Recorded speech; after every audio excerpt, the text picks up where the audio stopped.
Say something. Test. Yeah, we're good. You're good. I'll take it. Thanks, Pat. Appreciate you doing that. All right, so let's go ahead and get back to the issue. We're going to like to, good morning. I'd like to call order. Good morning, neighbors. Good morning. I'd like to call this meeting to order. And with that, we'll do stand up, please. For the pledge of allegiance. Pledge of allegiance To the flag of the United States of America and to the republic for which it stands, one nation, under God, indivisible, with liberty and justice for all.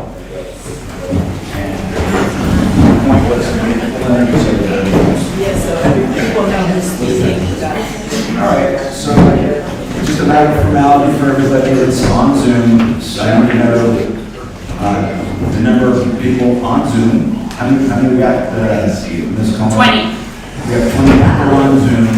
This meeting is being recorded just for everybody's edification, so be aware.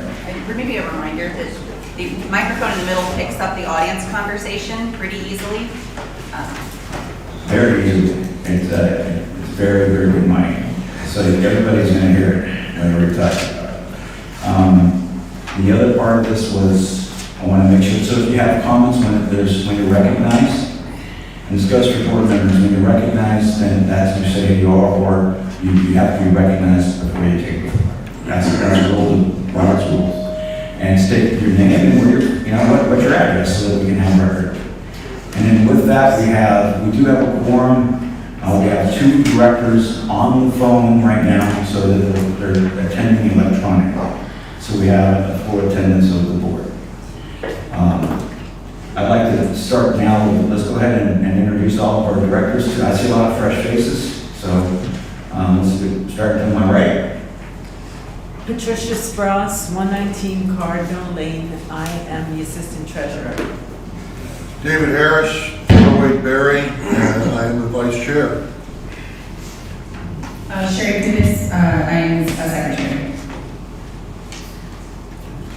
Robert Buckley, Community Manager.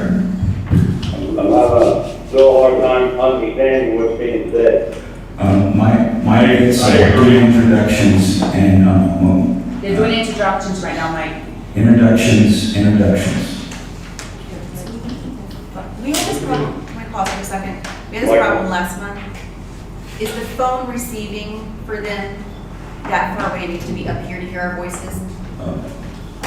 This happened last time. I think Frank, you were online. Oh, yeah, it was tough. So I think we should need to bring the phone up here. We can leave the speaker there. Can the speaker stay there? The speaker can stay in the center of the room. But maybe Jen, can we bring the phone up here? I think they can't hear us because we're having to shout to them at that phone over So there. these are 2 board members that are on the Like in phone. power on the phone, like you sound so far away, That's what it is. there's something not picking up for the phone. Right, I agree. I can plug it into my computer. Unplug the USB.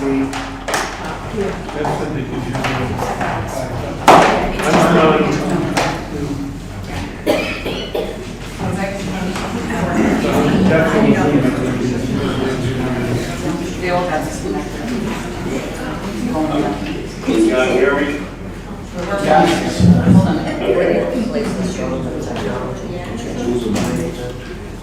Do you need me to state my name? Hold on 1 second, I'm going to test you 1 second. Okay.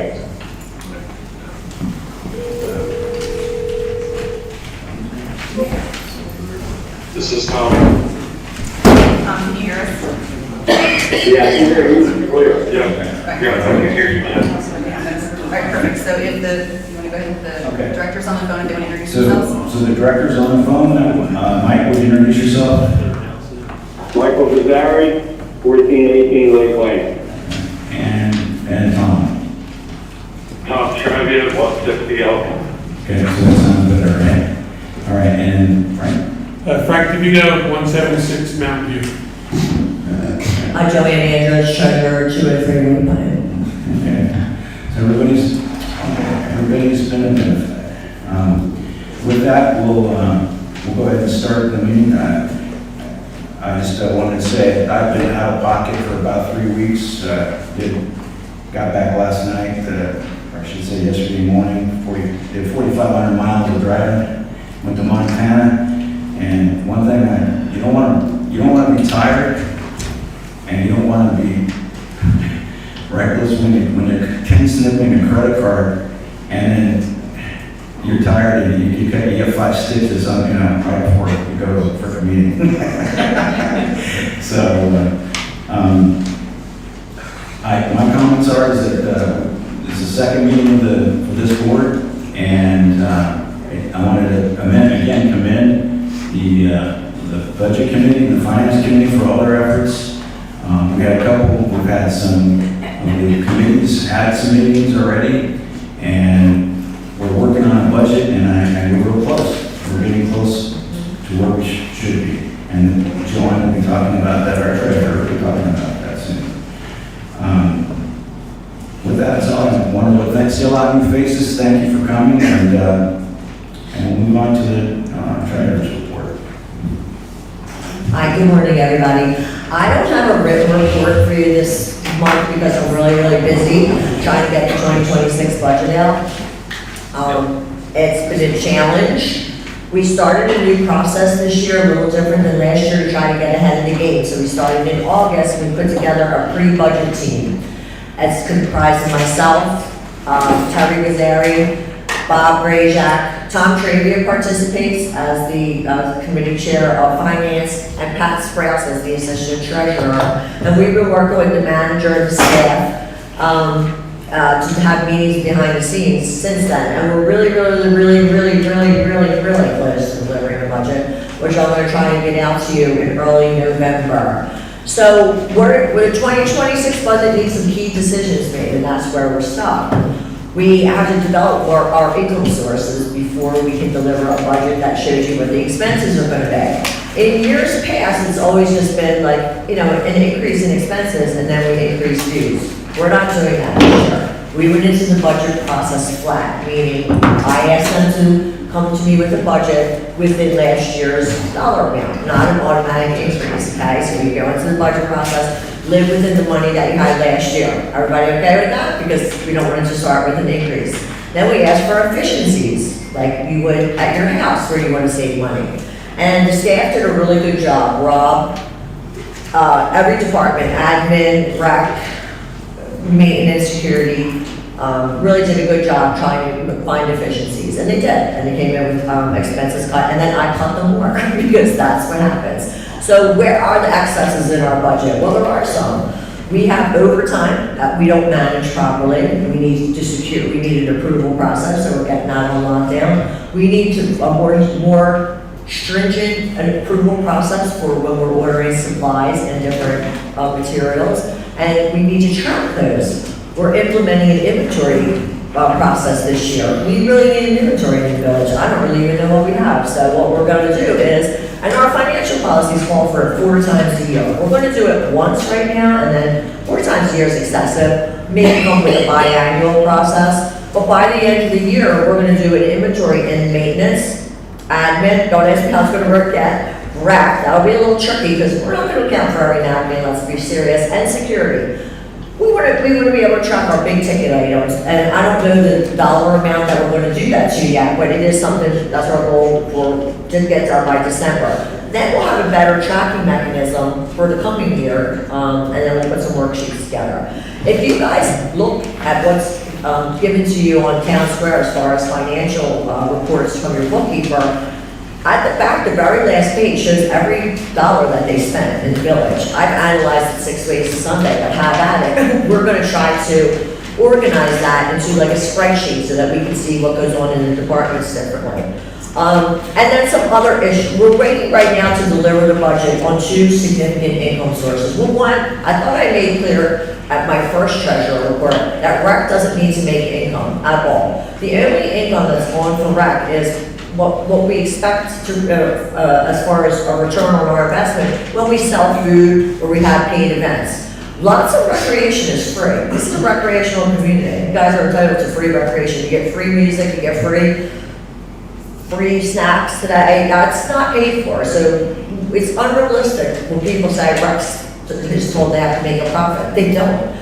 The numbers that are on for recreation from last year, this year, are based on a really robust program. I told you about that before. When Tom Spitz and Lisa were here, they rolled out a very consistent food program. So there was obviously more income, but there was more expenses. Recreation's been reduced. We cannot deliver that type of program with 2 people. We don't even have 2 people. The expectation of the community is some people want consistent food service, and then other people want activities. It's tough to deliver when we have just one rec director and assistant director, and that position is vacant almost all the time because the demand on that position is impossible to achieve. I don't think anybody in this room would be able to concede that having one person deliver food consistently and then a recreational program makes sense. So what we're doing this year for recreation is we're taking a hybrid approach. So if you hear Joanne Andrews is cutting recreation and decimating the budget, that's not true. What we're doing is we're making a more realistic approach. What we want to look at is a hybrid where our recreation department has the opportunity to provide you with a robust calendar, but also provide food. And in order to do that, we have to outsource some of the food, not all the food. There will always be a food program delivered by rec, like the snacks and the discretionary budget. But for barbecues and Mother's Day, Father's Day, all these other events, that requires volunteers and it's a big demand and we often can't provide consistent service. So that's why we're gonna try a hybrid approach this year. We're gonna try it. If it fails, well, you can blame me. If it's a success, we can also give me a round of applause. I'm not sure. Well, we're working in conjunction with the recreation director who's currently Kat right now who has really good ideas. Kat's idea is she wants to keep the community engaged. She thinks volunteerism is really important. It gives people a purpose, it gets people involved, and she doesn't want to take that component away. So we'll have that. But we'll also we have to develop a contract to get a caterer or a vendor in here for some of the more consistent food service, which is going to take the burden off of recreation. That's the idea, okay? We have to try something new because what has happened in the past doesn't work. So when you see the 2026 budget, you'll see a very reduced number for recreation income. It's a guess, I have to guess, because we're rolling out a new program, and a reduced budget for food. Everything else in their budget is what they requested. All the entertainment's still there, arts and crafts, supplies, fireworks, nothing has been touched. We're just reducing food expenses, okay? We'll clear that up. And I have a paper that I'll share with you at the budget meeting that tells you about every single initiative we have, why we did it, what the methodology was. The second part is STR income. So STR fees have changed almost every year. Something new has occurred. And so it's really hard to look back at history and come up with what I think is going to be a projected STR income for this year. It's unfortunate that the 2025 budget has $317,000 for STR income. We're not going to get that. We're about $240 right now is what we brought in. I estimate maybe $256. I don't see no accurate. I just have to take a bet. But we're approaching the end of the year, so this isn't our busy season. So we'll come in under $260. That leaves me with a budget deficit. This is the budget that was handed to me, not my budget. So our income for this year, we're not going to make the number that we have. It's $2.9 million. We're about 92% of the way there. I don't expect us to achieve our STR income, recreation, delinquent dues, which is a good thing. Because we're not achieving the number for delinquent dues means we've collected a lot. That's a good number. So we have to make a budget decision for the STR fees.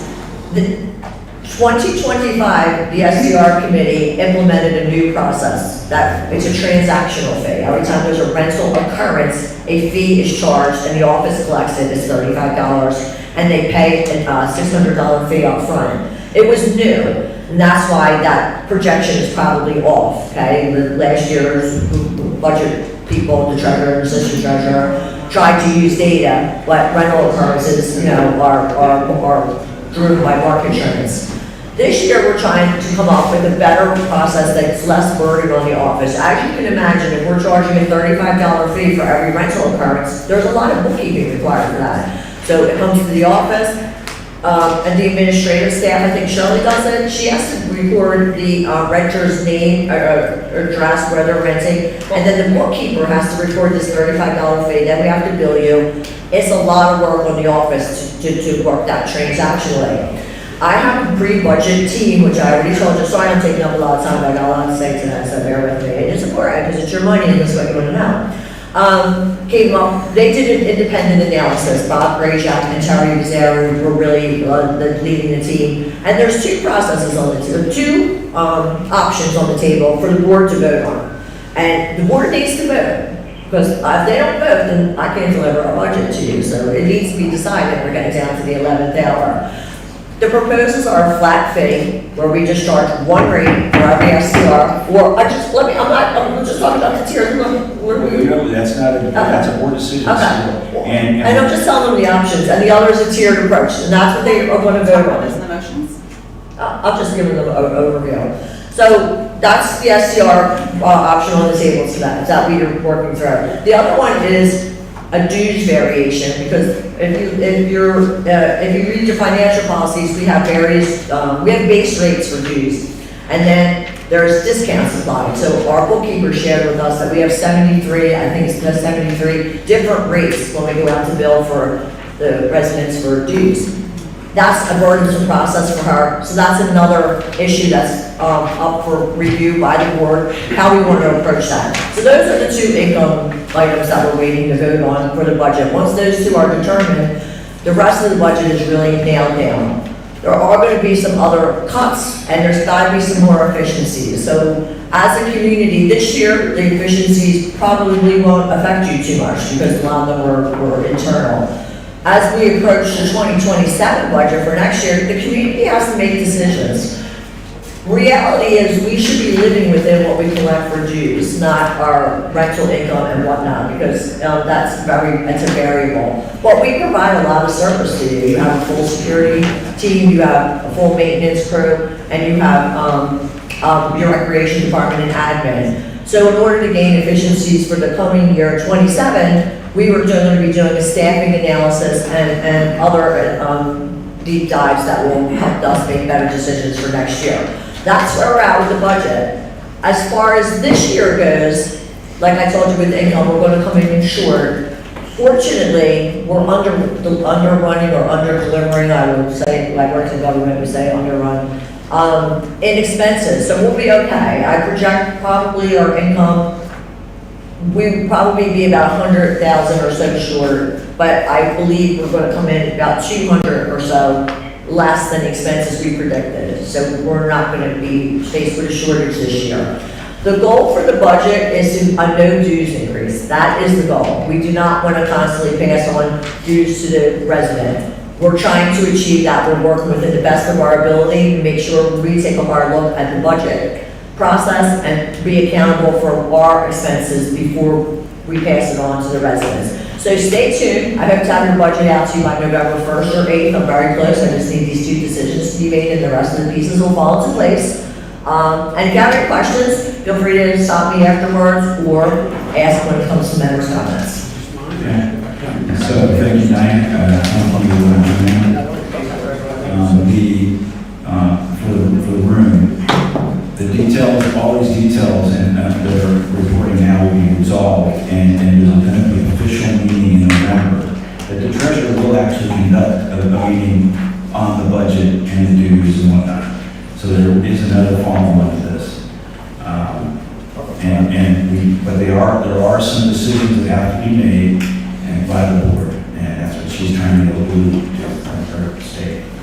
So I was overzealous, and I started with the comments and got the treasurer, and I didn't realize that we didn't get a motion to accept last month's minutes. So I'd like a motion to accept the minutes for September 20th. So moved. We got September 13th. September, There's a typo. typo says September 13th to 20th. September 13th, so we can fix that. Sorry. Pat made the motion, I'll second.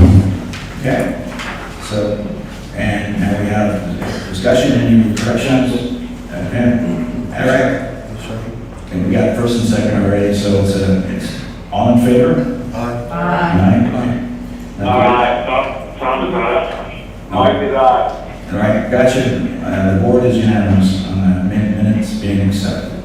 The next meeting dates for everybody in the audience and on Zoom is, no, these are right, November 15th and December 20th. December 20th, it's close. Okay, so November 4th, 15th and December 20th. So now we're back on track. So we're moving back. Now it's going to be the manager. So, Good morning, everybody. How is everybody today? Good morning. What enthusiasm. All right. First of all, good morning. Please accept my manager's report for October 2025. Again, there's a full version on the back table. Here we are, days of perfect summer temperatures, and just like that, it's fall. I would like to take the time to recognize some of the departments and the teams for all the work put in over the last 4 months. The maintenance team for all the work and support to recreation they have done. To recreation, Kat, what a way to pull off the season, pulling it together. Thank you. The administration, thank you for answering the call, the questions, and for giving direction to those confused. And last but not least, to the Rangers, who helped keep the peace and gave clarity to those in need.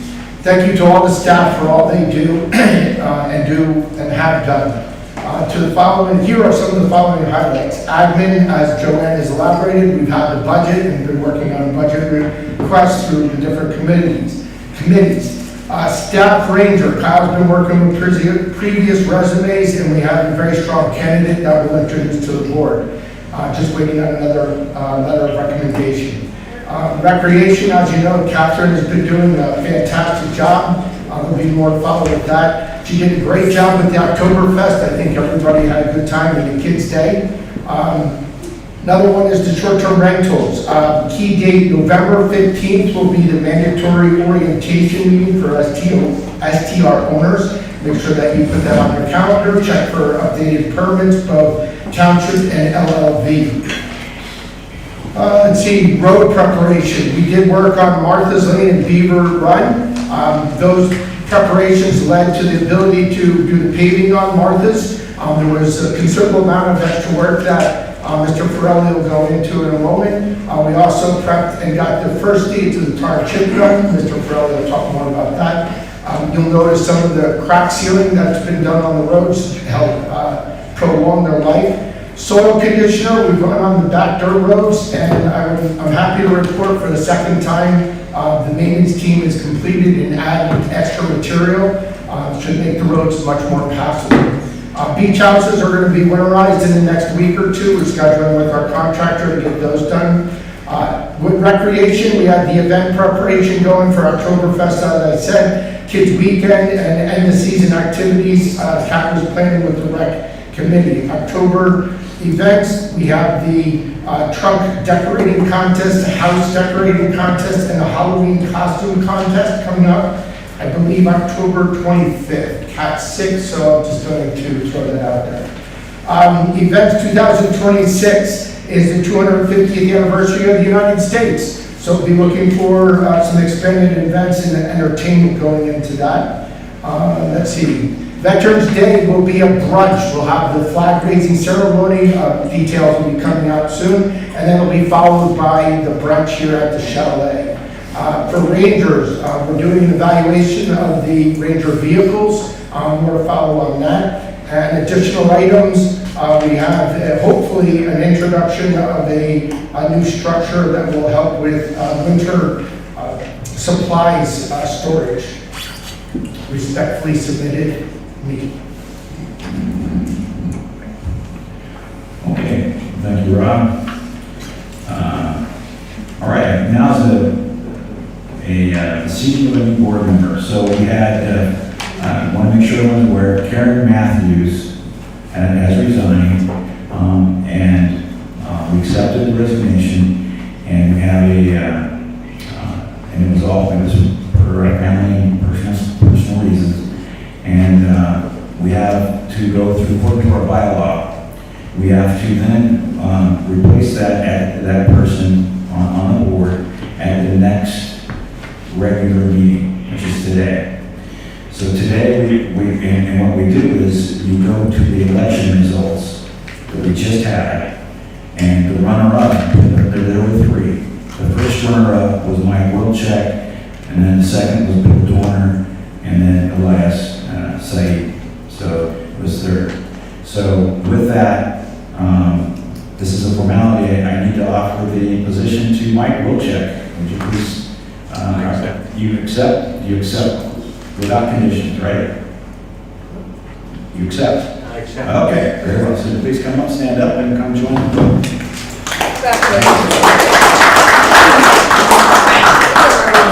She's pointing her there, that's Van Williams. Well, welcome back, Mike.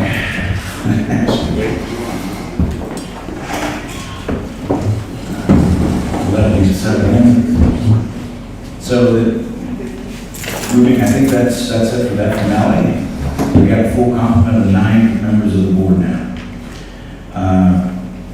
Committee reports. So I took the liberty to, and some of these positions have been announced previously, but there are some names on here that I spoke to, but there's some finalities I'm going to move with, to make sure, like, for instance, finance, obviously, Tom Travia is the chair of the finance, and Joanne's the liaison as treasurer. The security is Brian Coyle, but there, and what we don't have on here is that Andy Gross will still be a co-chair / mentor. It's not on the list because it could get formatted on this particular agenda. Same with Gene Hutton, Jeff Hutton. He needed he's tentative, and that was, Andy Gross was was going to be the co-chair of that, but he's thinking he can't do that. So I need to get somebody as a mentor for Jeff to work with us. I think everything else looks like they're in order except for Mark Bernstein is a tentative because I owe him some a directive so that he can make a final decision. And then Joe Drucker is working with Arnie McGuire on strategic planning down at the bottom. So everything else seems to be in order. Diane DeSandra will be the new chair for the Fair Hearing Committee. And that's the first time that we put that on the agenda, because typically that has been not a publicized committee. But for transparency, it's out there. So the committee reports out about the finance. Do we have anything that we've heard from Joanne? Tom, because he's not here, he said I can report out. So, first of all, we have a really good relationship right now with the finance chair. He's part of the budget, pre-budget process. So everything really, as far as like us communicating things laterally and then downward, and has been really successful.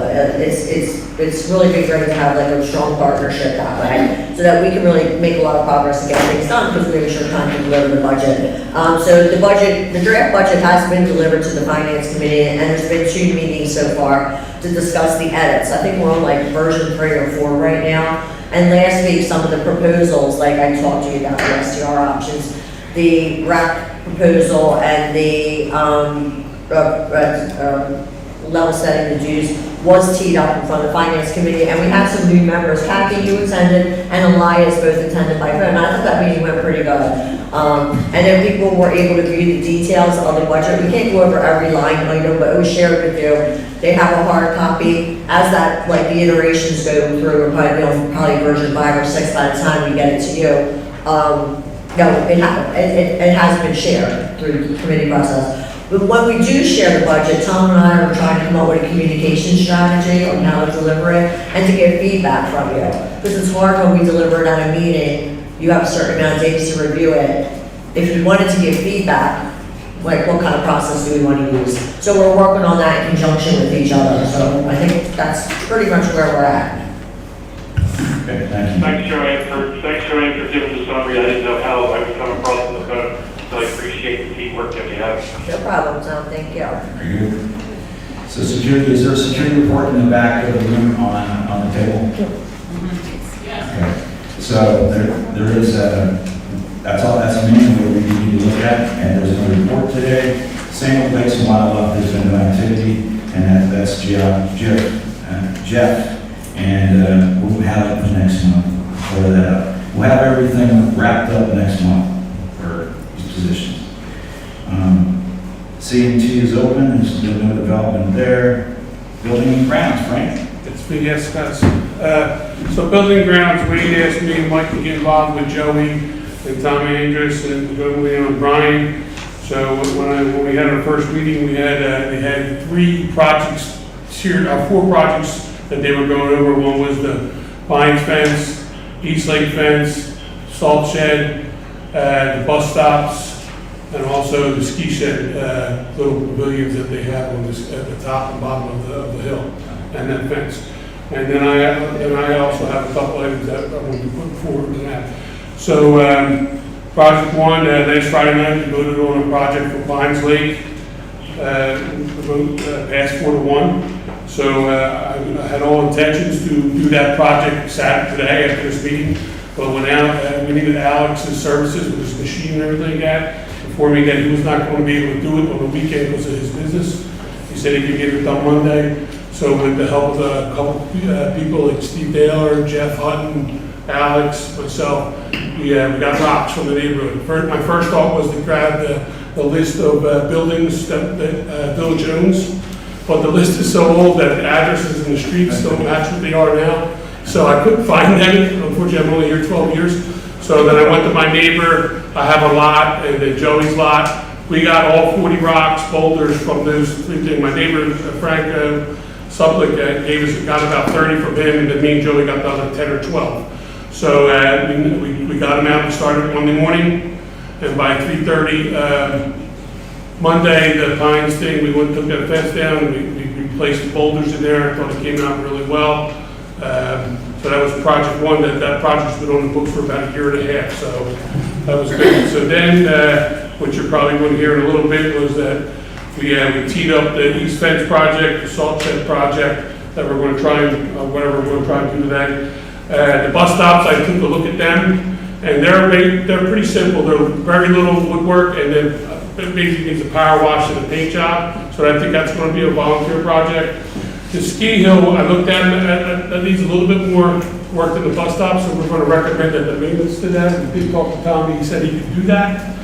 And the other things that I want to push forward in the buildings and ground agenda is that the office, every time I walk in the office, I see that wood floor driving me crazy. I'm just a little nuts. So Rob said he volunteered to do some spackle and things like that, but he's been so busy, not only with manager stuff, but personal stuff, his dad and stuff like that. So I was going to talk to him and then talk to the building grounds, and maybe we could take care of that on a volunteer basis. And then the buildings and ground, they basically go over everything that we have and that. So we're going to come up with an agenda.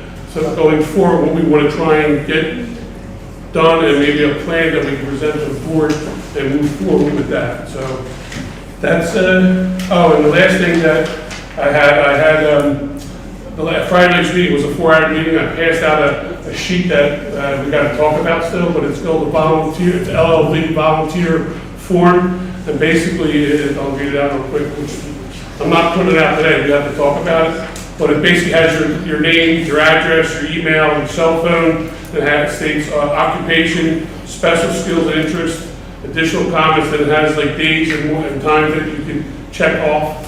So what we're trying to do here is we're trying to develop a database where if I need a carpenter, we would punch in any carpenter, and there's like anybody that has special skills as a carpenter, that'll pop up, and then we can say, hey, you want to help us with this project, or whatever it is. It could be a plumber, it could be you like to grill, whatever it is. So I think it would be easier instead of just saying, hey, we need volunteers. You know what I mean? Like if nobody shows up this way, we know your availability, and we can punch in, then we can give you a phone call and see if we can make it work. But like I said, we've got to talk about it with the board yet. I literally rolled it out at the 3-hour and 50-minute mark of that meeting. And so we were a little tired, and we wanted to talk about it on the next thing. So, but that was that. Okay, so that was everything that I had to say. And Frank and everybody, I was on the road, but I know that they were doing this, and I want to put some perspective on that. And that was a thumbs up from me to you. In the military, we call it Bravo Zulu. That and volunteers doing something like that is awesome. To put perspective with that fence that they tore out and all that work, that fence project was around $2,700, $2,800 that we would have spent. So I just wanted to say to Frank and Jeff and all your team, if you're out there, Andy or whoever, thank you for that, all that effort. And the one thing that I wanted to clear up too is that when we at this point, they did a great job. They had a meeting on it. There was a meeting of the minds for the board. There was 5 people there. I was online for a few minutes of it, but and we probably need to just do a quick vote to make sure it's on the record for a vote and a regular meeting that the project was done by volunteers, and it was a thumbs up. And no cost to them. And no cost. So I'd like a motion from someone on the board that to ratify the discussions of the workshop on Friday I remember the date. 10th, Friday the 10th of October. So to place the rocks, remove the fence. No ratification. It's a ratification of the discussions that they had. Because there was no electronic, but it was all consensus. This is a formality, but it was thumbs up. So do we have a motion for that? I'll make a motion. Okay, motion from Frank, I need a second. And any discussion? I was working with them when we were doing it. They did a great job. It was ended up right across the street from there. They moved the rocks closer to, as far as the work area, which is it's enough room for parking there if somebody wanted to. I'd like to see that as far as what we had before, no parking there. Also in regards to no pets on the. I forgot to mention, I have all the signs. I informed Tommy that they were at my house, but I had to leave Monday, so if he needed them to go get it, they're in my truck now, so I'm gonna bring them to maintenance after the meeting. And I figured they were gonna put them up, but if we need to, we could. Yeah, That's great. Mike, so again, it's neighborly stuff, this is what we want to see. But, so this discussion's closed, anybody I else? have a comment. Actually, if I can chime in, Lee. Okay, Tom? I was not at the workshop, but I did get briefed afterwards. I did speak with Rob, and he gave me a rundown of every item that was discussed, and he was available for questions. So I was fully briefed on that. And I just heard something about the signs. That's correct. During normal operations, we don't park there, but during the holiday time, Memorial Day, Labor Day, July 4th, that's when we temporarily, relieve the signs to allow for parking. Okay. Yeah. And my comment, which I made at the Friday workshop, was that this is something that required board approval because a business decision was made to go with boulders versus, a business decision was made to choose boulders over a fence. I did not see any analysis of that decision. There was not a written proposal for owners to review, recapping what had been done, and apparently there's been some history over the years that new members don't have access to on why this has been done. And what I would like to encourage, since we're raising standards across other functions on this board, is that we have some discipline around construction projects that are presented to the board, that we use the same kind of standards that we're applying elsewhere, namely that we show the background. Why are we doing this project? What's the history? What is the proposal? What are we going to do? Were there 3 bids? Why did we choose the winning bidder? Who is going to control the project going forward? Those are the sorts of things that, in order for a board member, in my view, to meet her fiduciary obligation to you, we work for you, we need to have something presented so that we can see a full story of what this is. And this is particularly important for those of us who do not have subject matter expertise in construction. So I would like to see going forward that this sort of discipline is imposed on any sort of construction effort. And I'll just comment on Pat's comment. So historically, your leadership This, not this board, prior boards have not followed the financial policies. What is supposed to happen is, at the annual budget, you should get all the projects that are teed up for reserve and capital. You're gonna get that this year. I didn't come onto the treasurer job to break the rules, so moving forward for 2026, we have already reviewed the reserve study and the projects that have been left over from 2024 and 25, and we've got a critical list. How did I get the critical list? Well, we had a reserve study done by Falcon. It's accessible to all members on Town Square, and happy reading because it's tons and tons of pages and it tells us how to fund our future. When I roll out the budget, I'm going to give you a little lesson on what reserve and capital is so that you understand how we are in our projects. The reserve study, I worked with Rob, the manager, on all the outstanding projects. Unfortunately, Rob and I, for the 2026 budget, are left with 2024 and 2025 projects that just didn't make it. I don't have an acceptable explanation for you, but I'm going to give you one when I redo the budget. Then there's also replacement reserve projects for 2026. People came in, engineers, they did an analysis of what they think needs to be replaced this year. That was vetted through me and Rob, also through the maintenance manager and the buildings and grounds, because they're the experts. Some projects can get deferred. For example, there's like a pump for this well out here that may have needed replacement this year, but it's still in good shape, so we pushed it out 2 years. Then other ones are gonna rise to the top. Those are gonna be presented to the board when I give the draft budget, and the board's gonna say, okay, what are the critical 5, I'll just make it up, a critical 6, and we'll present that to you with the budget saying, hey, here's the projects we wanna fund this year from reserve and capital, and we won't have to go through this monthly process that we're going through now. Rob has to tee up a project every single month or day or week because the board never came up with the budget. Things may happen, and a roof may fall in and we may have to replace a project, but at the start of the fiscal year, you'll see what is on the table for reserve and capital projects, why they made it to the top, and where they came from. If they were prior reserve or leftovers, or they were recommended by maintenance or the board. And that's our plan for this year. So we're still in the motion, discussion of the motion.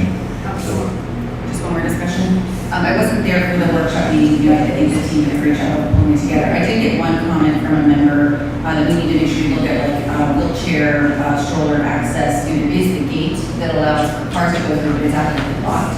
So that just might be one thing we look at with the way the spacing I is. did thought we left on, look at the gate that you're talking about, for the left of the gate, there's an access there for that, but I'll look at it again, if we need to move it over, we will. Thank you.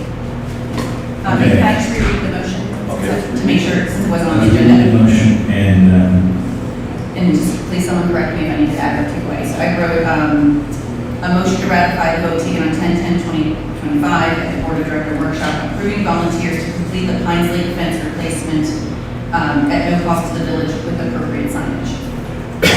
maybe we're going to add that all the rocks were donated by the volunteers.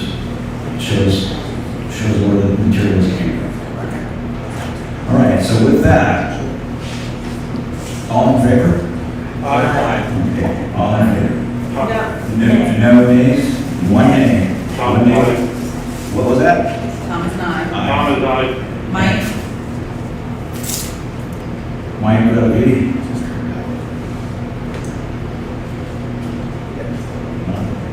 Mike, can you hear us? Now, Are you, how do you vote?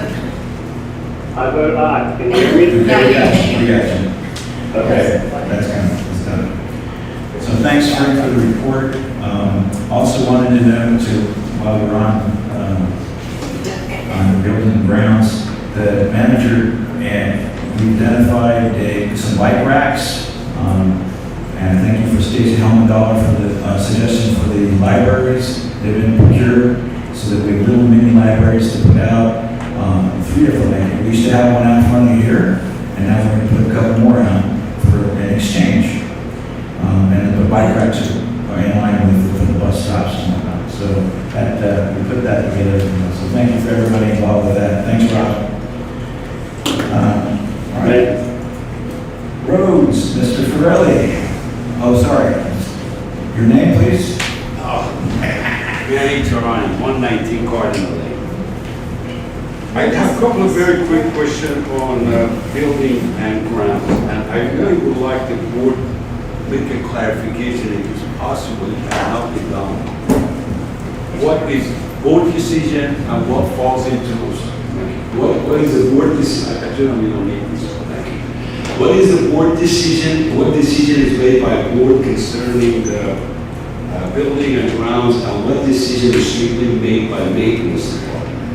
And I'm not trying to make more work for you all out there. If in the future for these smaller projects, even if you have volunteered, there's some kind of communication to us, the cost. I appreciate it. Thank you. So the decisions for building and grounds, if there's a certain threshold of cost, I think it's five for its operations and tenant, it has to go for approval process.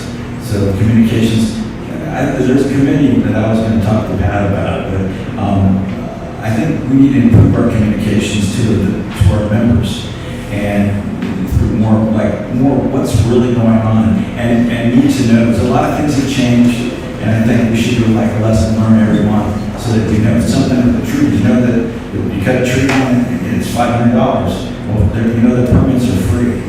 I mean, you make the choice to get the word out, and get So to answer the question, the operations decisions are with the manager and the ops maintenance, with the maintenance on it. But we try to keep the board appraised, and we try to do these meetings, and the manager has a manager report. So, but we get to take that extra step and get maybe emails, and we used to have a newsletter, and maybe that could come about again more frequently. So that's your side. Yeah, I think Rob was answer. All right, Rob, go ahead, Rob. Additionally, that buildings and grounds and management, we do work together on several of the projects and then coordinate with maintenance, try to find the most cost-effective way to achieve a successful result. Sometimes we have to go outsource, and then we try to look for the best possible vendor and in pricing. Okay, so roads is the roads committee, so Andy.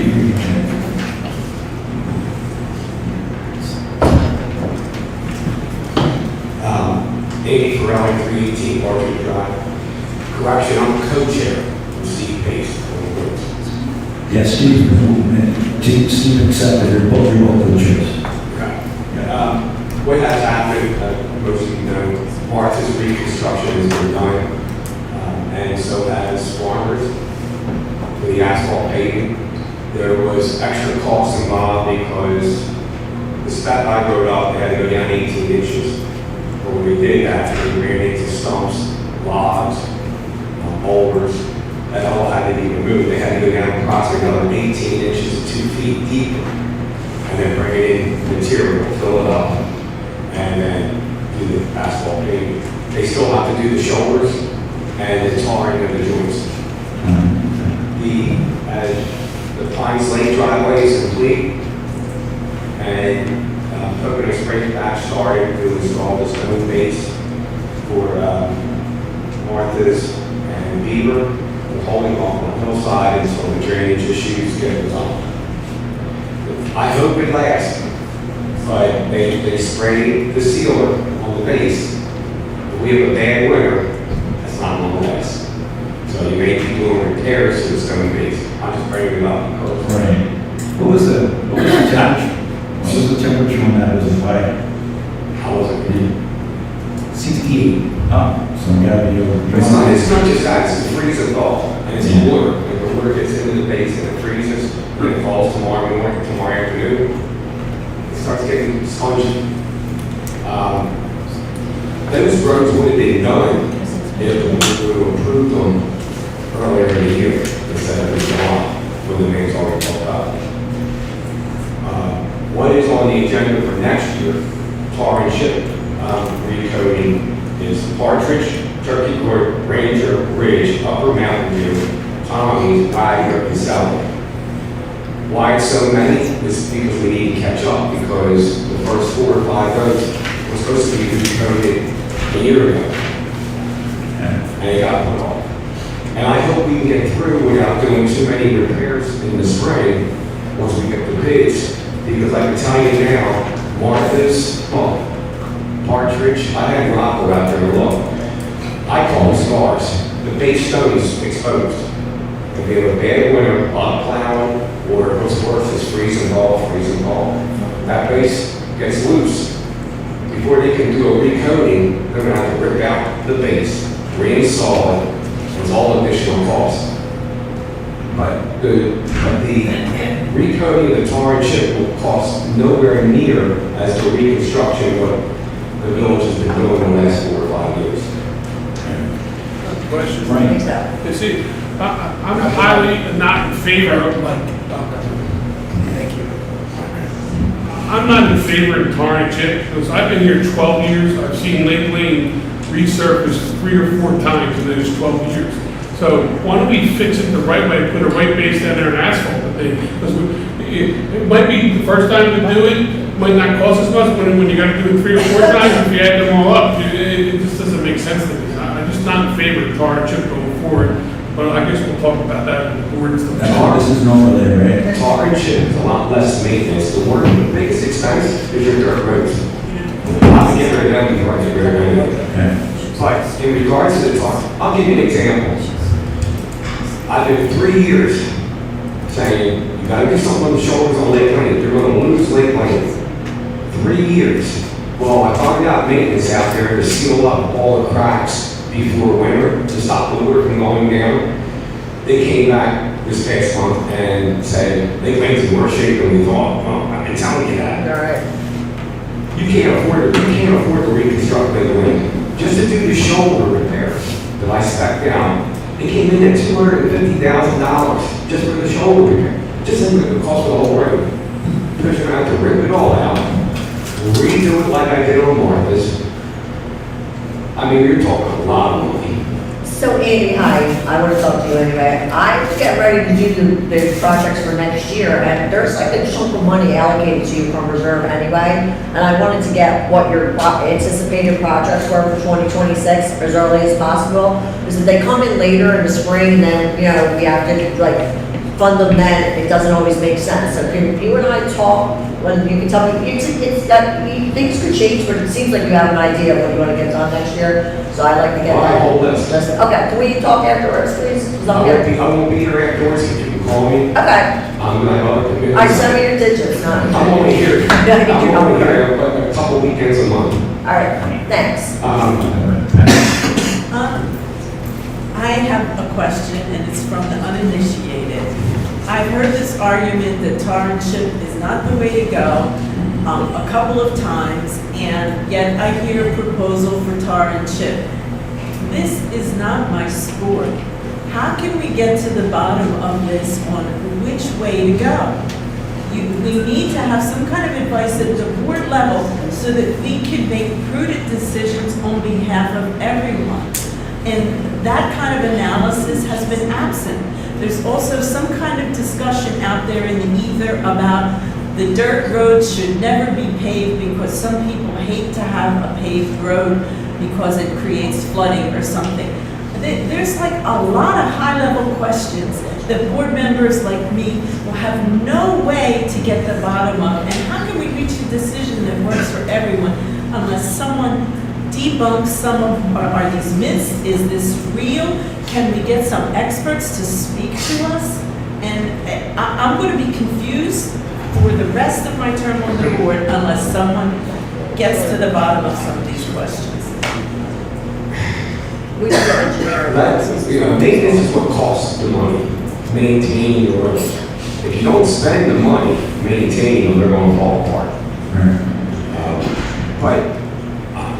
Later on in here, I'm getting this coming year, when I work up the spec I'm going to work up a spec to do one tar and chip road and turn it into asphalt. Because I want the board to see what kind of money you're looking at. Because you can have a wish list, but you gotta live within what you can afford. Yeah. So Well, that would be one of the an suggestions, analysis. one of the suggestions we have is for an engineering analysis. Order. My question, I was continuing. Right. that would need to be factored into an analysis. If we choose tar and chip, it costs X. If we choose to pave, it costs Y. We can't pave dirt because of Z, because it would cost this much. That stuff needs to be explained. And I think owners would like to know that stuff as well. All right, so Joanne, you had something? I just want to say, there's a suggestion, and you'll hear it when I present the budget. You know, we should have an engineer study with environmental impacts. That costs money, and you would have to take a pause. These are the choices you need to make as a community, and they will be teed up. What Andy has been doing, he's left with all the problems of the past and trying just to maintain our roads so that they're at least passable. Is it a great idea? It's not. I mean, if you want me to tell you, we spent over $1 million in the last 3 years, not including this year, not including salary and supplies and equipment, trying to play catch up. What I've been advised, and we'll see, we'll have to assess how much it costs, is to get an engineer study with environmental impact and maybe partner with DEP or DCNR. I don't know yet. Once again, it's not my skill set, but I do want to have a conversation with you. And money is an issue, but you could put it in a place where maybe the village has to secure financing. I don't know. These decisions need to be teed up for the residents. So we only have a finite amount of dollars. And we have a lot of infrastructure to take care of, but making informed decisions is something that this board does want to do. Thank you, Joanne. And we have Frank comment here. I would like to reach out to other communities from the board, Arrowhead, Lakeville. They gotta have the same problems. How do they deal with it? Maybe we can get a little council going and say maybe they have a suggestion or something, then that's a little bit more education. I'm with you on that, because I was thinking two things. We have manager, Rob Muffley, he's an engineer too. Mike Muffley. Yes, Mike Muffley's been engaged probably about 15 years for the community and looked at the roads and the different stormwater issues. So it's a wash for history. So why don't we get, to me, good point, Pat, because we've been talking about it, we got a lot of experts sitting here, but I'd like to see one that has some letters behind his name and get in here and help you and get those questions answered. The more letters you put behind a name, the more expensive it becomes. Yeah, because he's already on a contract, yeah. So maybe we can explore with Muffley, maybe if you can come in for an hour and meet with and talk about tar and chip, and he's looked at all the roads already. I mean, if you look at the tar and chip, I mean, why it costs so much is because there was no stone base under the old tar and chip roads. That's why it broke up so quick. Now we have a stone 4 inches, but it's still something we have under the roads. If you look on Partridge in the last 5 years, we haven't done any maintenance on it. A couple little patches. And that's because homeowners would plow on their driveway, cut into the road. So you got a good bang for your buck there. This resurfacing is not cheap either on asphalt roads. And an asphalt road, you have to resurface every, depending on the base. Because if they're like Martha's and you got buried stumps and logs, well, that decays and all of a sudden your road starts breaking up. Andy, these are great points, and I'm so glad that If we you have go to the engineer, he can give you a ballpark number, but you're talking in the millions. Well, but then, To put it on the table, then we'll decide. Okay, order, It's too please. many variables. So to finish Frank's comments, I want to follow up with that. Rob, you're in that association email that you have all the managers. If you reach out to all the managers on first day of business day next week and see what they're doing with regards to Frank's comment, because that's a good idea to find out what they're doing and who they use. Because maybe there is another. Let's have a workshop. Yeah, I went there, you go. So, yeah, did you have a comment, Mike? Yeah, when I was on the board before, and I live here permanently, this is my home, I did a number of analysis going out to bid as far as on the ring roads. And the ring roads, after they were done, I had a contractor come in here and said, what would it cost us to maintain them? And he gave me a price of $89,000, okay? After about 3 or 4 years to maintain the road, the $89,000, we didn't use salt, it was good for at least 5 to 6 years, minimum, okay? And we talked about in regards to traffic, which roads have a lot of traffic? you know, and how we maintain them and stuff. And the base is the key, as you're saying, and it is the key. But we have to take care of it in regards to, I went to the roads committee, and they have a list, and it's up, it's really great. Okay, but you need to do, as far as like engineering, what the status of it is, okay, dirt, asphalt, and some other stuff, what needs to be maintained. And also, you need to get some engineering as far as evaluation, what needs to get done. Before they did Martha's and dug it up and stuff, I walked the street down there, and that was done I believe it was 2018. The same time when we did Lake Lane. Okay, and they weren't gonna do Lake Lane. I said, well, why aren't we doing that? Because it goes into compact, we get a lot of traffic, heavy traffic and stuff. They chose at that time to do not Lake Lane, to Martha's, going into the compactor. And only cost $25,000. Okay, back up here. I don't want to keep on digressing. But the thing was, I walked Martha's Lane. I didn't see major as far as deviation because of the soil.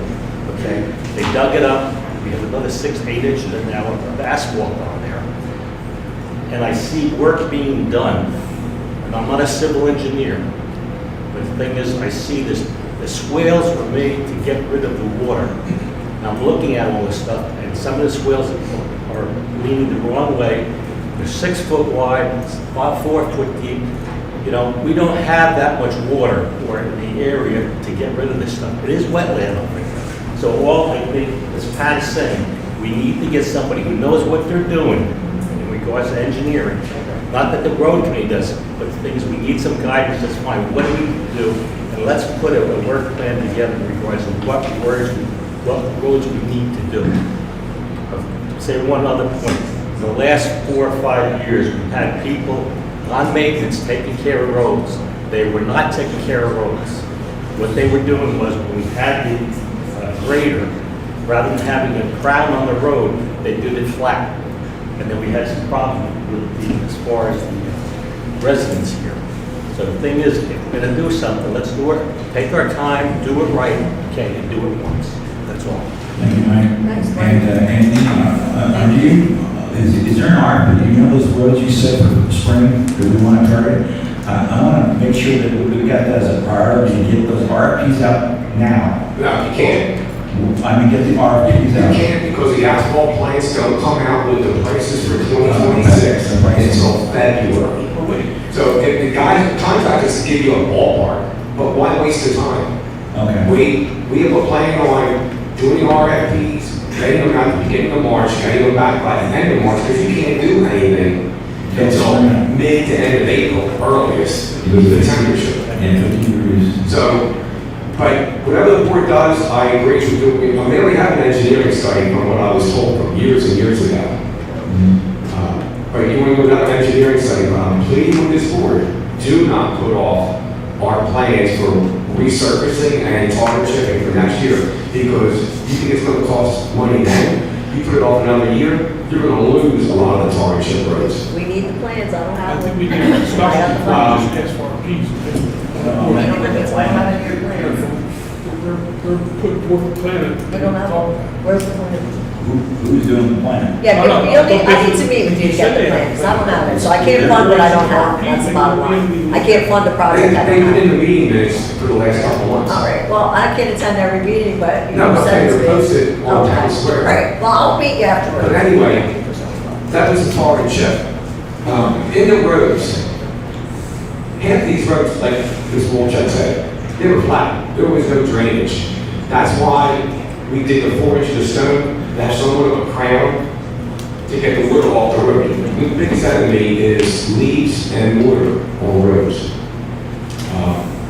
So that's why we did the reconstruction and made somewhat of a crown. The drainage is another problem. I pointed out a few houses that I know of that haven't been cleaning their swales. The swales get backed up, the water's not going anywhere. And maintenance, I know they have a hard time with the manpower they have, but these swales have to get cleaned up either by the homeowner or maintenance has to do it, you have to charge the homeowner. I'm just saying this for at least 2 years ago. So you gotta get the water off the roads. And when the engineering gets done, they don't do a 100-year storm anymore. All these trails have to handle a 300-year storm. That's a lot of water. That's what the basic engineering is done now. On regards to resurfacing, we got approaches board to do this year, but we didn't have the money, is lower part of Stag and Fawn. That's for resurfacing. There's many areas that are breaking up. Now, we can dig them up, but we might find a lot of sins if we dig them up. So I just, see what it comes to in the spring, take care of whatever real bad areas, dig them up, and then resurface those 2 roads. When is your next meeting going to be? Not until March. March. There's no sense, I mean, we Yeah, have no, the that's gonna outline, happen. we have the outline now for all the roads. Okay. Also, I had told Rob to put in the budget to do weed spraying on every tar and chip road next year. Because right now, they've only been doing this road and that road. Tar and chip's fine, but weeds, they get up underneath. And they come up, they'll break up the tar and chip road real quick. So I initiated that when I was on the roads committee about doing weed spraying, just 1.5 foot on each shoulder. So we don't get the weeds underneath the tar, they'll help save the tar and chip roads. And you remember, a lot of the tar and chip roads were never done properly. Pocono Spray Patch has done a phenomenal job. Plus, a company that comes back in and redoes them in the spring because they broke apart and they say it's under warranty, that's a top-notch company. Because I know they could have found a reason not to honor their warranty. So we have those 2 for Lower Stag and Farm. Then I also have. We need to get a final answer on this 8% cap. I don't believe it pertains to roads because that is a necessity. It's for safety, security, and the public's, well-being. The 8%, I can say, oh, we want to put a pool in here, okay, we can only spend 8% of the cap from the cap. I think the costs are going up faster than, 8 to 8% will handle. So I really think the board needs to hire a real attorney and find out, does 8% pertain to roads? Because we're going to get priced out all the time. I'll never get the shoulders done on Lake Lane. Like I said, they were almost $250,000 this year, and costs are not going to go down. Okay. That's basically what's going on. Our next meeting will be in March. I also asked Rob to get a hold of Hanover to run up the spec for the resurfacing of the tar and chip. I could do it, but my family was in the asphalt paving and now commercial, building construction, but that Hanover run up the spec, get it to me, or the building, or the roads committee, and then we'll do the RFPs, so they can go out to the beginning of March. Maybe could I make a suggestion? Normally the roads committee would start in March because that's the history and the schedule of RFPs and how the paving companies work. But we have fairly new board, we have very heavy interest in a completely new approach to the future. Maybe we can schedule some special meetings, planning and prep meetings like new visioning with some new analysis in November, December, after we get to this budget. Yeah. I would like to Learning. have him send their outline and they came over to us so we could review that and have a meeting. Independent meeting, yeah, maybe plan it for like a late November, Whatever, early December. I would like to see all these, they have a plan, I would like to see that whole. The minutes are on that town square, but is your outline of the plan you have for the roads, has that been provided to WAP or? It's in the meeting minutes, So it's in the minutes. and it's going to be in October's meeting minutes. Okay. So then Yeah. maybe the board just needs to come together with time. We need to pre-review all the minutes of the past year and then we can have a discussion. Andy, we've had a couple of meetings regarding what roads, and we're still evaluating what roads, due to the fact that we didn't resurface the tar and chip or the pavement. That's been under reevaluation, which you and I just did, just the piece of partridge that I walked with you. Yeah. So part of the evaluation, Frank Joanne, is going to be looking at how far the roads have deteriorated since We were supposed to resurface the tar and chip on Partridge, Turkey, Monarch was already done.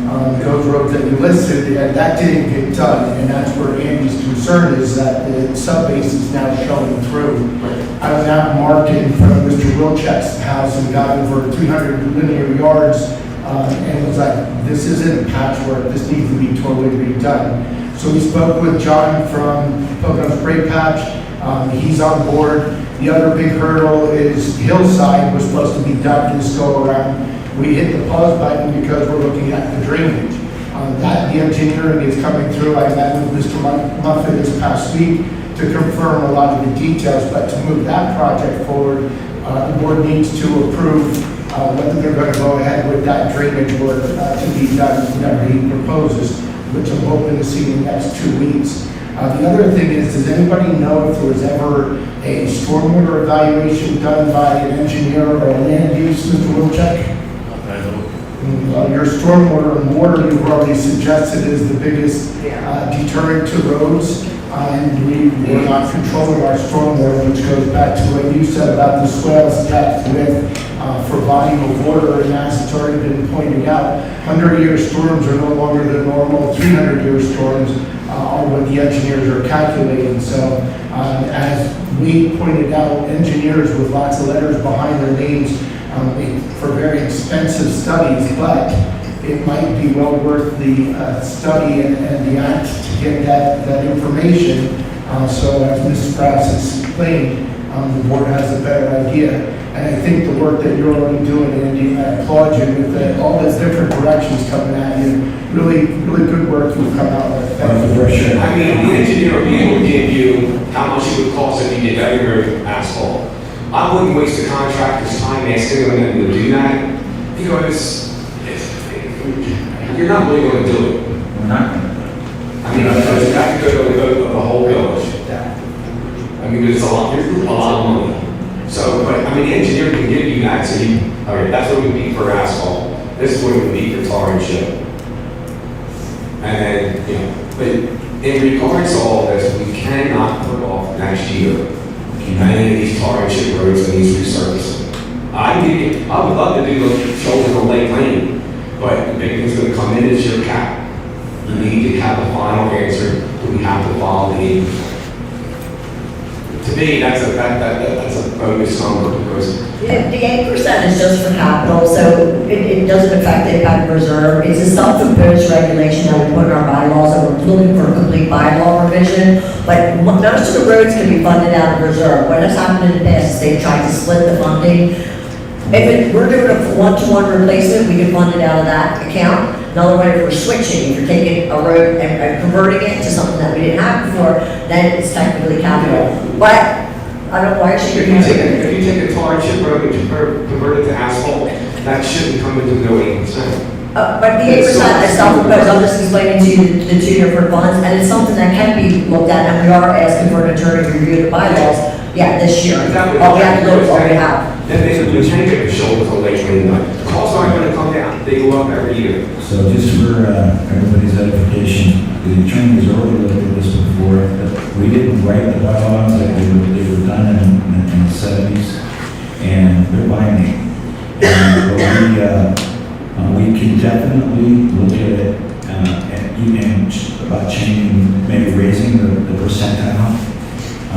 It also goes along with ops. So the operating budget, every year we go up, it's still a percentage of the operating annual budget. So it does climb, but it's not keep, like you said, eventually with this inflation that we've been seeing as every owner in here, I've been seeing on products, it's more than it's going to overtake that percentile. Sure. It is a protection feature.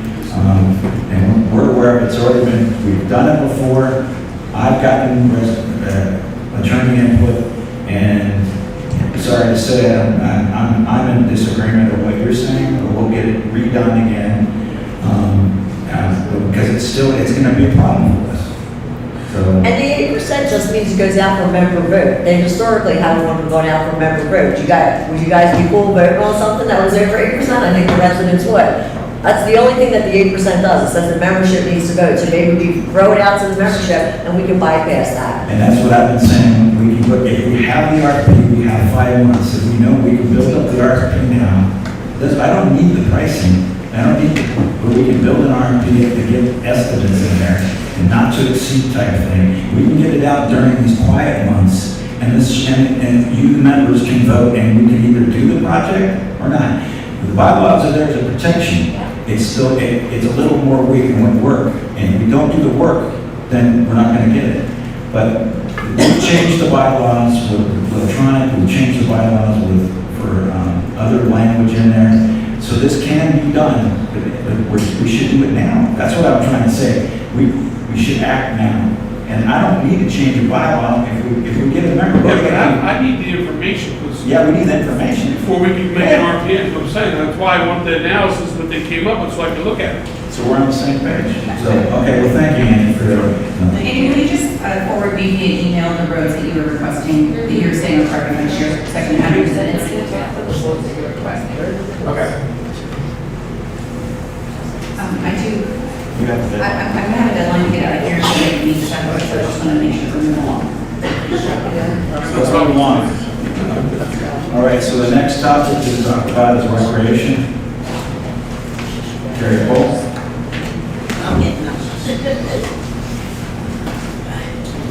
Joanne, I have to ask you a question about the budget.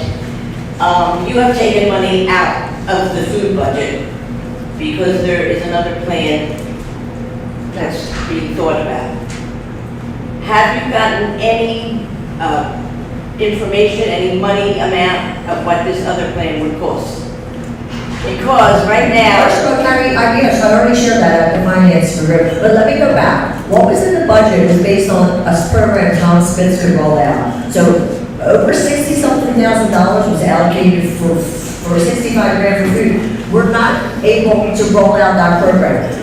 That is why it's being reduced, regardless of whether we use a vendor or not. A reduced food program is going to be rolled out because we can't consistently deliver that kind of program. So it's, if we Now, have, what I'm saying is, you took money out. If you're going to bring in Cape Original, I'm expressing my opinion. If you're going to bring money in for Cape Original, that needs to be put in the budget. It is.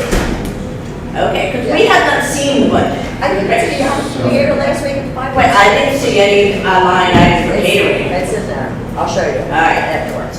Okay, as far as rec goes, we have finally caught up with our plans. We were handed a budget that was not our budget.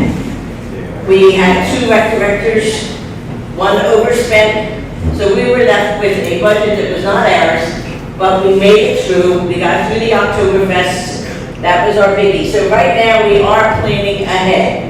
We already have a 1-year plan. Kat has it, that we sat down for days and worked out. So we feel that now at least we're working ahead and not trying to catch up. So for October, we have a Halloween schedule. I'm not going to read it. It's on Town Square. I've been putting it out on Facebook, but it disappears. This is one of our problems. We need to have some source that we can put out our activities and it will stay there. The only source is Town Square, and a lot of people do not like to use Town Square. But anyway, this is the whole schedule. I will keep putting it out on Facebook, but then it disappears. We also have luncheons, and we're doing a 4 luncheon program where we have menus already made out. You can tell what you're coming to eat, and they've been very successful. And there's Wednesdays? These are on Wednesdays. Okay. So that's... Every week, every Wednesday. Okay. Yeah, and we've had 25 people so far, and each Wednesday it increases. So it's for $6, you can't beat it. You get soup or another appetizer type thing, and an entree. For October family bingos, it's been, now, you have to realize, it's off season. So when I say it's been popular, it's like 25 people. But These are all people who are normally sitting in their houses. So now they're getting out and talking, and it's basically increasing each week. I talked about the Halloween thing. November 8th, we're going to do another sip and shop where vendors can get a table for $10 and either sell their things and sip as presented. Veterans Breakfast, November 9th. Veterans Eat Free. November 22nd, volunteer dinner. November 29th, cash bingo, and that's a Saturday night, 7 to 9. December 6th is the Anglers Party, and the 31st is a New Year's Eve party, and we are going to put some things in for over the Christmas week for families to do. So every Wednesday is luncheons. We have an incentive card. If you buy 8 lunches, your next lunch is free. So we're trying to get that program going. And the first Saturday of the month, we have our meeting at 10:30, and we would invite anybody that would like to join us. We'd love to have you. We set up programs, we discuss who's doing what, and that's it. Okay, thank you, Gary. Okay, the next committee will be, so we have. Manny. Yes, I have a question, sorry. Joanne, you mentioned something about the catering, outside catering, and that's one of your options. When you look at it, please correct me if I'm wrong, you're looking at it strictly as an income coming to us. It will not cost us any money to hire somebody. Correct. It's strictly Right. income. Thank you. Right, yeah, the way it's envisioned, and it's high-level planning, so you can't like call me down to details, we're just trying to work out is, if we use a vendor or caterer, they would be charged, like, we would charge a flat fee. There's many options, none of them have been fully worked out and vetted. One option is, say, you lease your kitchen and you charge whatever the fee was that month. Or if you brought in a food truck or a caterer, you know, you charge a flat fee. And they're responsible to make the food, order the food, to clean up, the staff, the delivery, and we just get whatever that fee is. That's the way it's envisioned and needs detail. Happy to have people work on the plans with us. After the budget gets delivered, then the details get worked out. But yes, it would reduce staff hours, reduce costs for us, and then we just make money off of charging just whatever the number is. I'm not a food expert. I know what I'm good at, taxes and budget, math. That's what I'm great at. Somebody in the food service industry has to help me out, you know, figure out the details, working in conjunction with Brad and the rec director, but that's the plan, man. Thank you. Okay, Manny, can you stand back up, please? I'm sorry? You have rules and regs, stand there. Okay, we had our first meeting, actually, what's the date? 2 weeks ago, regardless. And I have 2 wonderful new ladies who joined us, Sharon and Sherry. I asked volunteers to join us next time. I have David and Patricia on, as well as Robert at the meeting. And we were on for 3 hours, so we only accomplished 7, 8 different things. The minutes were sent to Rob. I don't know how he publishes them. Okay, that's fine. Really, the main subjects that came up were a couple of issues here. We are doing everything we can to reduce the 50th age, hopefully to 2030. We so far we have looked at it, and there's a lot of duplication. We also, Rob agreed, we will definitely attempt to make the procedure for getting permits much easier. At this point, to be honest with you, I don't understand it. A lot of owners probably don't understand it. Office people don't understand it. I'm not trying to put anybody down. It's an extremely confusing process. So we are in the process of trying to limit that. Dave had a suggestion to put a form that you click this, and then you're done. At this point, that's really one of our goals. There's a couple of languages that we're going to change in there that make it clear. Some of them in bold, red lettering. Like for instance, if you don't have a permit, your fines will be doubled. That will be in bold, red lettering on top of the page, so they can see that better at the end of the page. Something came up about clean fill when the contractor doing work here. Again, David was was very helpful in that department, and we agreed that any field that a contractor brings in, they have to have a PAFP 001 certificate, and it will not be a dirty field. So it will not jeopardize our lakes, our well, and all of that. There's a couple of other subjects we touched, nothing against any SDR. Please don't take me and throw, rocks at me. This was 3 subjects from SDR that we came up with. And one was really the insurance policy that would pertain to the SDR insurance policy as well as the owner's insurance policy.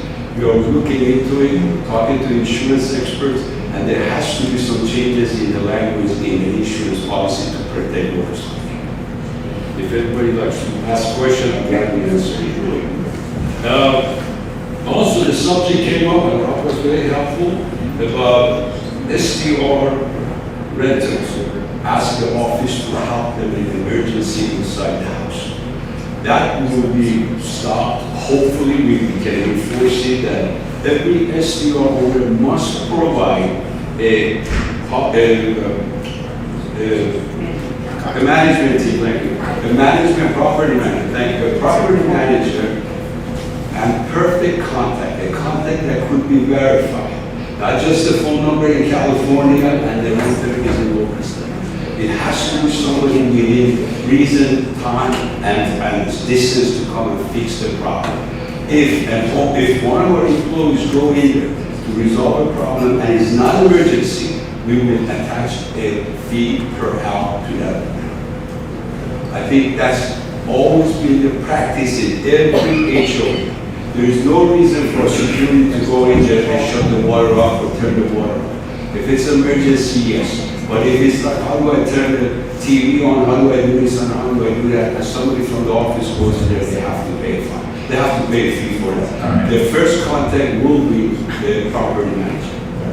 Manny, there's a township rule on that, you can look it up, it's a Joby Highland one, it has to be within 30 minutes, isn't it, Elias? Yes. So, yeah, we can just leave the bar, but if I'm wrong, Elias will tell you, he's more up to date on it. It already exists, because our STR permit says you have to follow all of your local townships, so we have all these in application via that process. So maybe we can talk about how STR expectations are managed at the township level that apply to everyone, because that's how we adopted our policy. And if there's anything beyond that, in addition to that, that's what gets added to all meetings. But happy to explain. But it's not the question of the township, yes, but the question of that we don't have those information, or the phone numbers that office has. But how we do when we apply for a permit, the office does get that information. This all exists. The information that I received, some of the phone numbers don't work, so the contacts don't even exist. That's the whole purpose of that. The contact that we get must be a phone number that the office calls and somebody picks up. It cannot be a phone number, again, I'm exaggerating, in Miami is Wilson and LA. So, but regardless, but what I'm saying is that at the end of the day, we cannot put more work on the office, and again, I have nothing against SDR, believe me, I don't. But at the end of the day, it needs to be easier for the renter to contact the property manager, and the property manager shows up. I did that for my neighbor. They had no heat, everything, all the electricity was popping. I went there and I fixed it for them. I will do it, and they have to call the property manager. There is other issues that we have touched base on, number of rental guests and number of the cars that they can have permit to have in the property. And the last thing that it was really a very good subject that came up was risk versus local slave concerning the fines. We strongly feel that there are certain violations and certain fines that puts local slave at risk, that could be sued. So there was a motion sent to the board. I don't know where that motion is, but we all 6 of us, we strongly agree that the fine does not cover the violation, does not cover the risk that some of these fines and some of these violations below local state. And it has to be corrected. For instance, if DEP get a hold of us for some waterfront property, if somebody tree without the fine, without the permit, they cut the tree, falls on the next house, believe me, that house will come after us. How come we did not supervise this guy cutting the tree? So that something is a something that we talked briefly, we talked extensively, and again, a motion was sent to the board. Yes.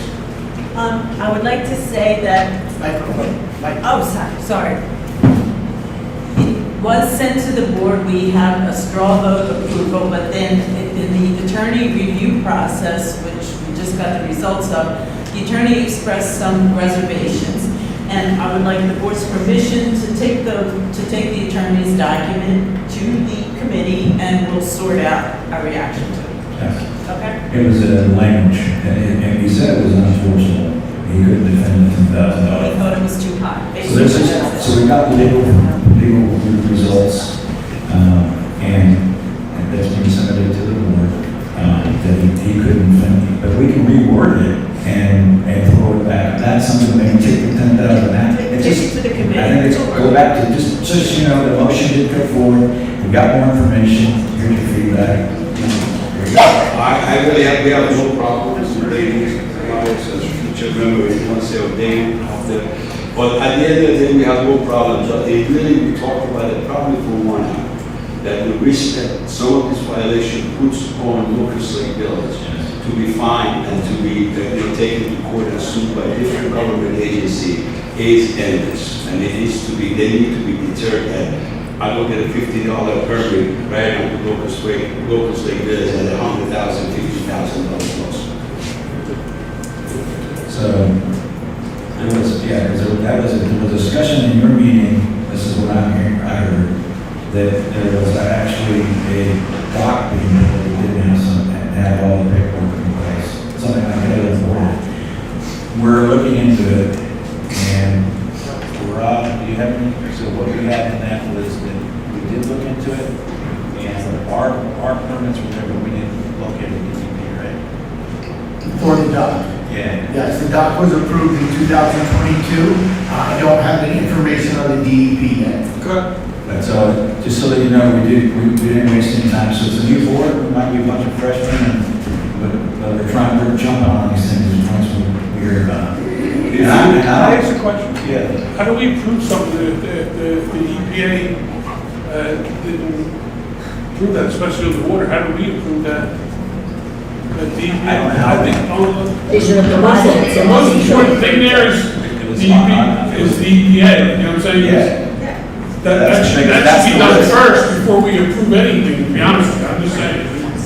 Yeah, so we had, David, yeah, that was something. To answer your question, unfortunately, that kind of thing is a work in progress right now. The goal, and Manny, correct me if I'm wrong, is to not reinvent the wheel. We're not rewriting township rules and regulations. What we're doing is we're putting teeth in our own rules and regulations, because the consensus, right or wrong, but the consensus that we're working on is for too long, we've got this whole giant laundry list of rules that either A, are unenforceable as written, meaning vague, or they're just not being enforced because there's so much to remember.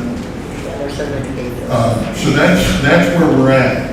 And also too, with the permitting checklists, if and when that comes to fruition, we're gonna look at docks, beaches, that kind of thing, and we're gonna have, you don't get to put a dock in until DCNR or EPA or whomever signs off on it. You don't get to put sand at lakefront until all the government agencies, get their permitting. Right now, again, I don't know, if I had lakefront, I would say, I'm going to put a dock in because I'm allowed, because I don't know. And unfortunately, ignorance of the law is not a defense.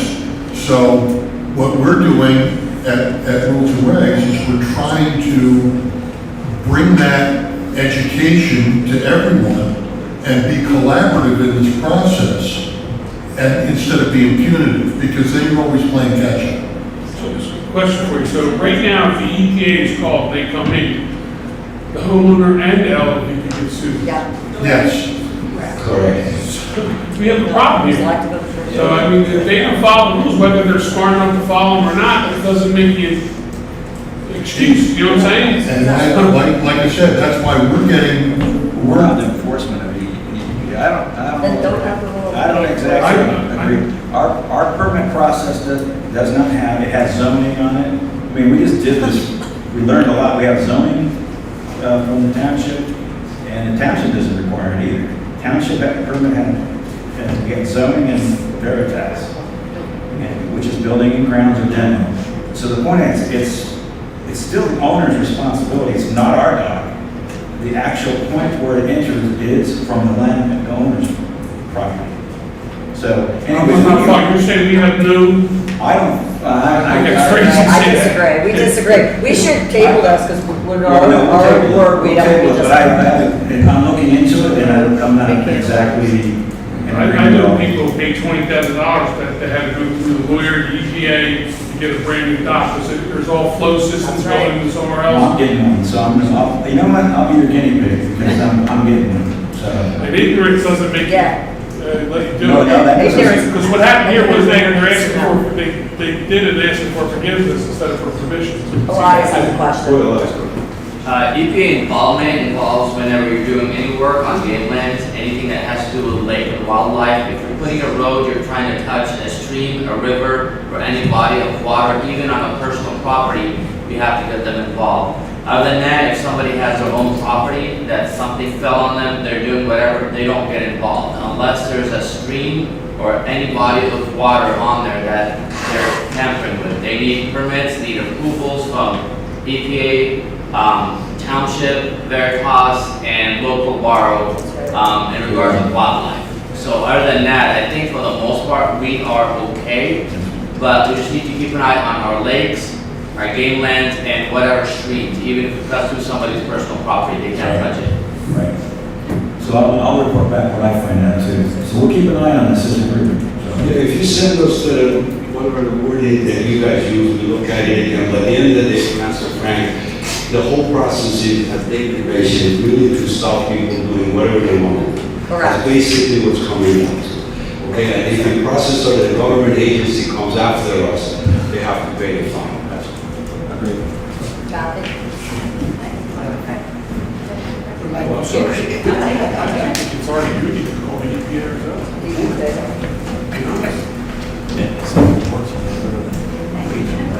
I'm just curious, who is responsible when the association does something that is against EPA or DEP standards, such as putting a riser on the drainage on Pines Lake, which was done about 10 years ago, and flooded the properties on Pines Lake, have killed multiple trees on our properties, have left our properties wet still because water has gotten in there, the wetlands have moved over.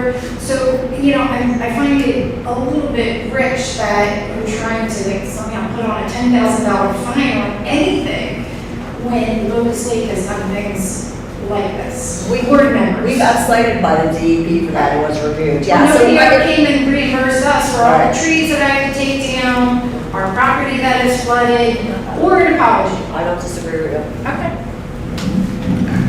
Well,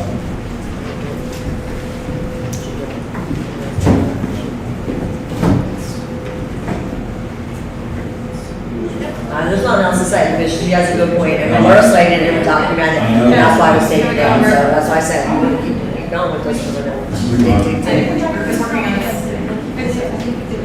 All right, anything else? thanks, man.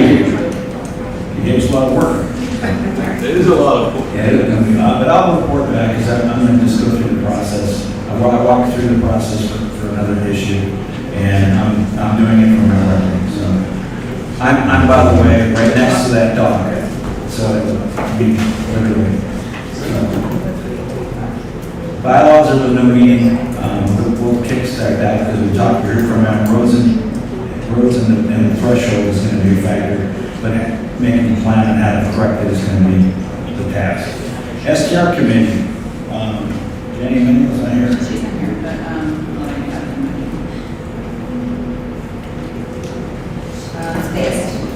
the STR committee met earlier maybe 2 weeks ago, I think, at this point in time.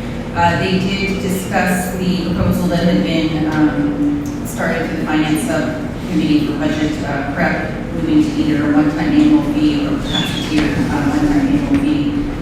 They did review that in detail, discuss that as a group. The STR committee is made up of both STR owners and non-STR permanent owners. And then we did provide a proposal, I believe it's a total of 7 tiers that they felt would be the fairest way to go to a one-time fee, appropriate to the type of work and expenses that we incur upon the village related to then the income that will come in. And that was sent to the budget subcommittee for review. They'll meet again after they get a response from the Thank you. Yeah, I have some folks here. Yeah, I have a comment on that. I attended the STR meeting and I attended the finance meeting. I don't think either the tier or the flat fee is one legal or justifiable. There, I have asked before and I'm planning on putting in a request for information to the office on the expenses. You are not, Joanne indicated something about, the STR income is variable. You cannot, as a homeowners association, make money on short-term rentals. You can pay for the things, the expenses that there are. At this point, the major expense is doing the permitting fees at the beginning of the year. After that, everything else is done online. I understand that they were charging $35 and that accounting got very complicated, but there is really very limited man hours put into it after the fact. And to go, even the $600 I think is too high, but then to add above that, and then even to put out a $2,000 proposal is absolutely insane and absolutely illegal, and I hope that you speak to your attorney before doing that, because it is completely, you will get sued, 100% get sued, and you cannot, the expenses are not the roads or security. They cannot be added into it. They're illegal. There are lawsuits in the township where other homeowners associations have lost on that. The expenses are what the office is putting out as far as time, the bracelets, the things like that. At this point, everything else is done online. There's very limited extra work being done. And I just want it out there that it's insane. Any type of flat fee, they're talking paying double your dues. So pay your dues and then you gotta pay dues again. That's crazy. I went to those meetings, I've gone to a number of meetings. You heard it then. I heard it, I've seen it on paper, it's in the proposal, yeah. So there's an STR proposal. It's from the finance department. I mean, the STR has the tiers, again, I don't even think the tiers are legal. At this point, $35, I don't even know what the $35 fee was supposed to be for, because you paid the $600, and then each person that came in was paying $35 when they rented. Well, then the federal government came in and said you couldn't do that, so then the office, the homeowner had to pay it, and then the office got complicated, they couldn't just do it on credit card. But the office they don't want you to come in there, which I appreciate, that's fine, like, they don't want the renters to come in. Like, you sign up online, you register your cards, and you print out your passes. There's no reason for you to go into the office. So there isn't, I don't even know what the $35 fee was for in the first place. To me, you should have a one-time flat fee, and even that's even the permitting thing, to Maddie saying that, all of the things that, half the things Maddie just brought up, and half the things that we are required for our short-term rentals are already required by the township. And in order to get a short-term rental permit in Bogus Lake, you have to have it from the township, so they already have those things. So you're doing it twice. The office is doing work that's already been done by the township and has been checked by the township. So they're creating more work for themselves. So we have a legal opinion now on this, and it backs up with what is being said, that you can't use it as a profit center. It's illegal. I've been saying for a while. We discussed that We haven't seen that opinion yet as a board, and you're gonna read it out now. Well, I'm not reading anything. Well, you- I'm saying, this is Pretty what much. I've said in these meetings and in our other meetings, and Sherry said it too, that this is, you can only charge what it costs, and you have to That's justify it. that's your opinion. We haven't seen the legal So- opinion so- yet, so I'd rather see that as a board than you reading out the opinion right now, which you started to do. I don't have it with me, I can't read anything. You're doing a synopsis of it, right? So I haven't seen it. So I have not You seen. said you were reiterating yourself. I'm and never gonna- reiterating so the bottom line is, we understand, we've heard these statements before. We, the board, we're gathering information that just came in the last week, and. I didn't want to wait till it's on budget. No. And then you're doing the budget based on money that you're collecting, which is illegal. And so I wanted to make sure it was out here Right. that you can't, it is illegal.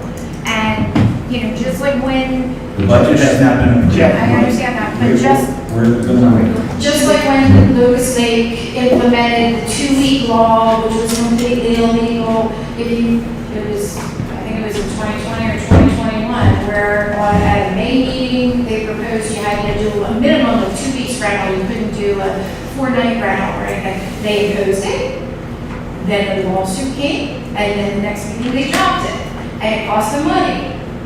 Sherry's shaking her head. I mean, you know, like, it came, and it's, you know, and listen, even the $600 again, I don't feel like it's fair, but I'm fine with it. But like to start jacking it up to try to make money in this association It actually is not is. going to happen without some type of lawsuit. It actually went down, but not up, but all your issues need to be done. We have owned and Yeah. lived here for 50 years. We've rented for almost the entire time. I don't It was disagree with 100, then it was 200, then it was 400, then it went up to 600, then it went up to 800 for 2 years and dropped back down because they realized they were making too much money on the $800.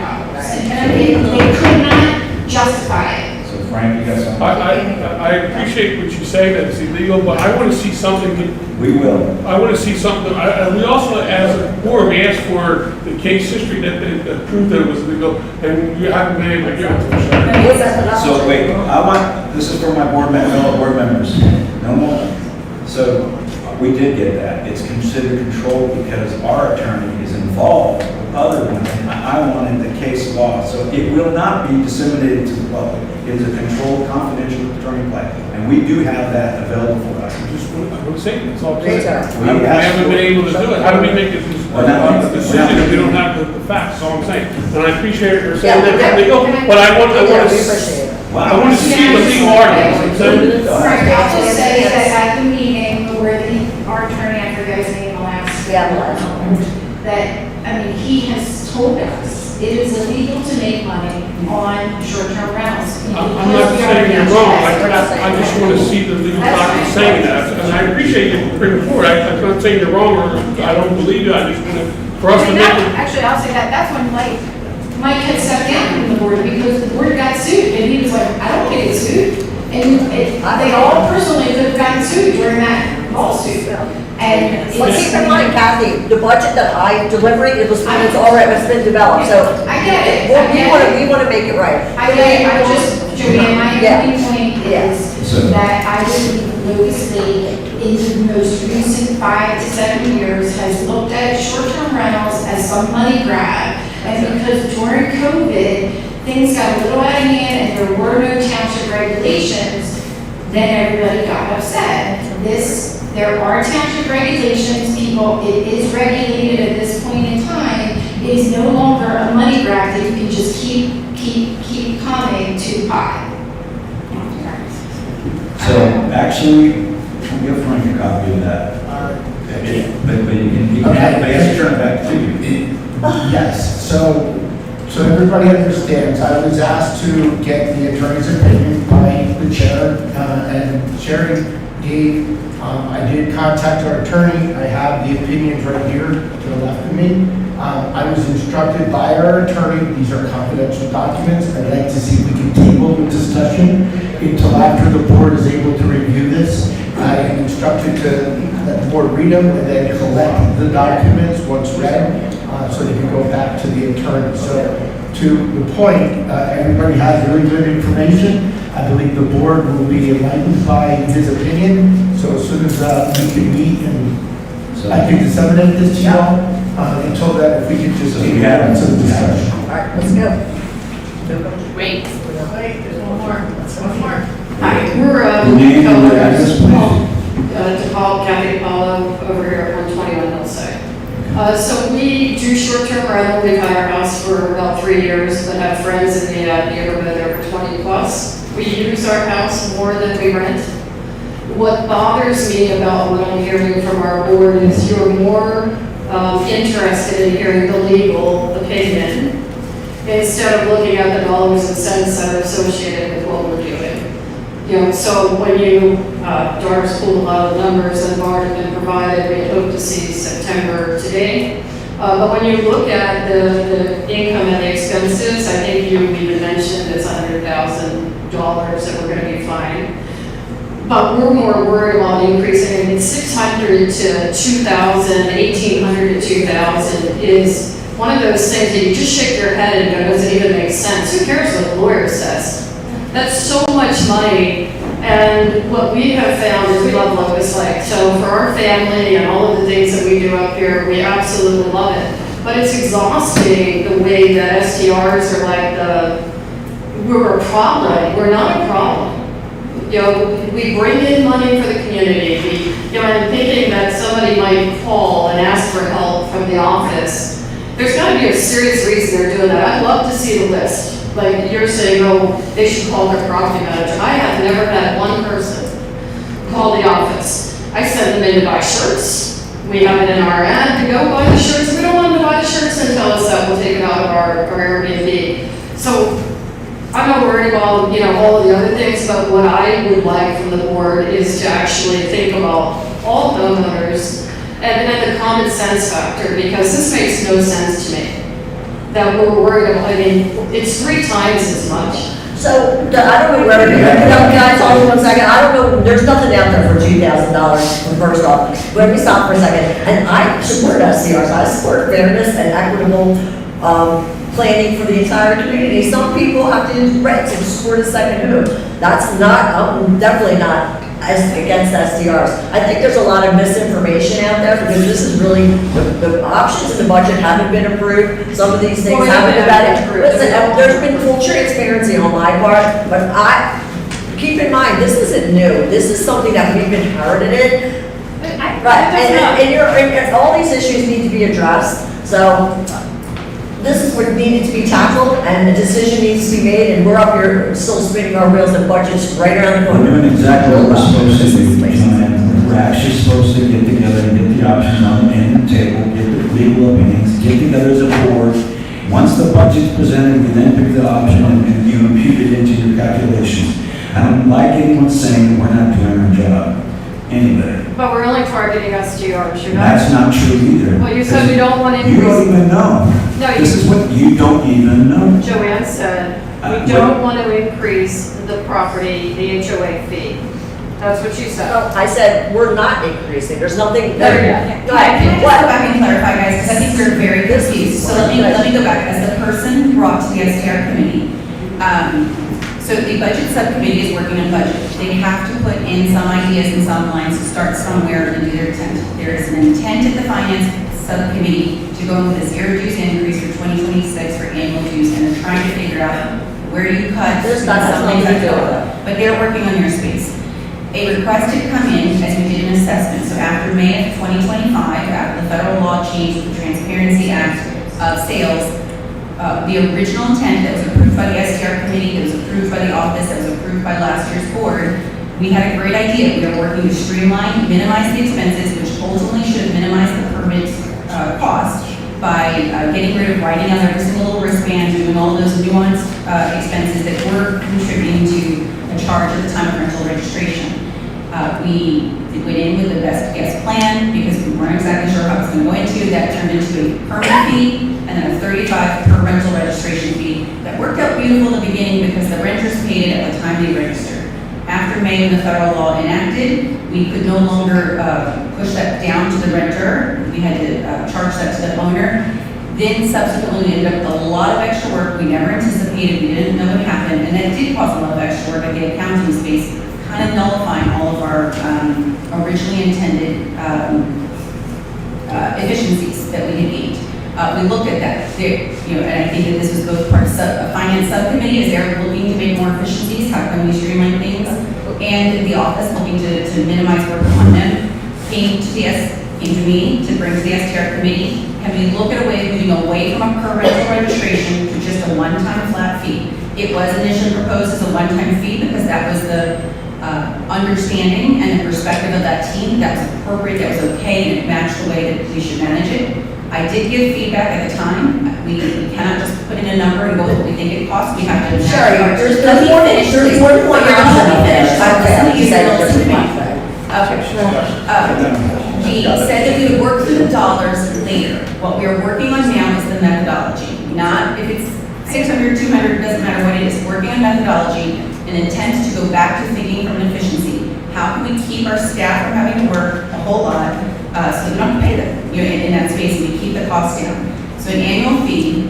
There was a request to keep it tiered because we wanted to again match the expenses. Someone who rents their house 5 times a year versus 50 times a year are different. So that was where the STR said, if we need to go to an annual fee, let's at least tier it from that perspective.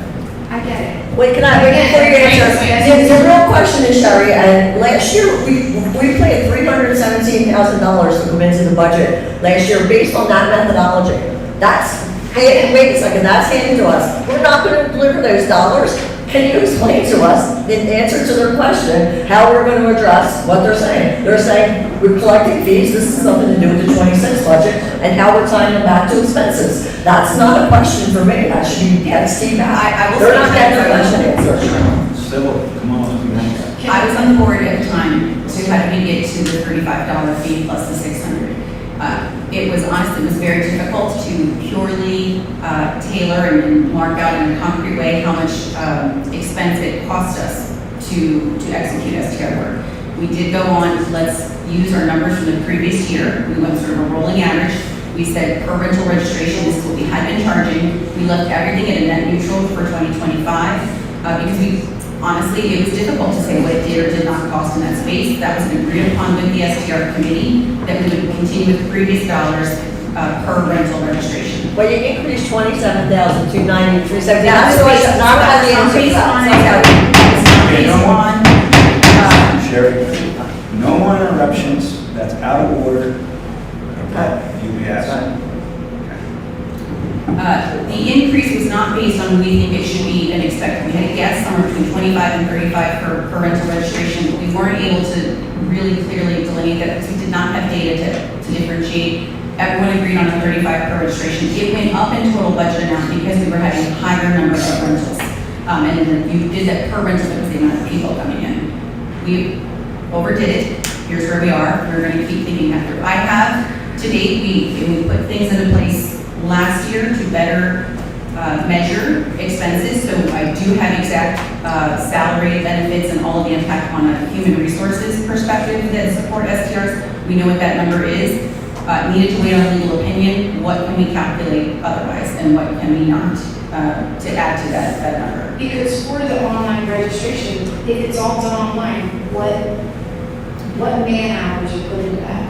There are some so right now with the per registration, there is the man hours that have to like cross-check it, put it into the standard. So say you did the online registration because you want to know every car that comes in here, every person that comes in here, whatever, they can print out their thing. No charge like that. It's zero. Zero. There is no accounting. There's no wording. What is the man hours then that have to be put into it? Because that's what it's supposed to be. It's supposed to be expenses. There are man hours that go into, once it's a registration comes in, you have to type that in, make sure security has access to that information. So there are man hours that go in with every registration. There then, in current state, we're going to charge per one, there are accounting hours that go into that. There is also then following up, are people paying their fees? Are they still in good standing? If they have fees, so there are definitely admin hours, which I can differentiate this out. And I know you guys don't, and I apologize to everybody else, but even if you had one person in the office that's doing the online permitting and they're getting the then her registration. So that's one person's entire salary, and technically they shouldn't be doing anything else besides short-term rental. What else is there? If that person, I'm assuming it's a woman, because I don't think there are side jobs or any men that work there, like, what else is she doing? Like, Yeah. so, again, I'm sure it's a lot of work, but that's their entire salary, which should be, again, that should be what our expenses are. All of the So salaries and all the hours associated, I do have that detailed out, and that was provided to the total. There's $100,000 in salary costs specific currently to STR. That if STR stopped tomorrow, they would be cut from the budget instantly. You know, some roles would be eliminated. So that I have very clear. Again, the $600 would cover times the number of people that do it, will cover that, so. Yeah, the piece that you're waiting, and so this is where it's about methodology, not the dollars, because the dollars we couldn't completely figure out until we knew from a legal counsel perspective what can count and what can't count. There's things like, is there extra impact on trash removal? Is there extra impact on pumping at the lakes for the bathrooms?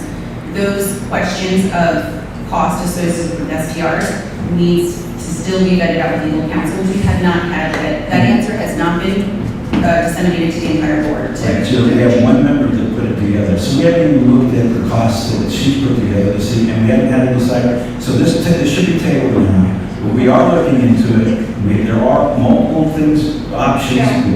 Just to answer the last what she said, under uniform Frank. code, something for homeowners associations, you are not allowed to disseminate roads, trash, things like that. That's what we need legal counsel. Okay, I just want to make sure. I'm hearing that they're suggesting a tiered system. Frankie, I'm hearing that there's like a tiered system.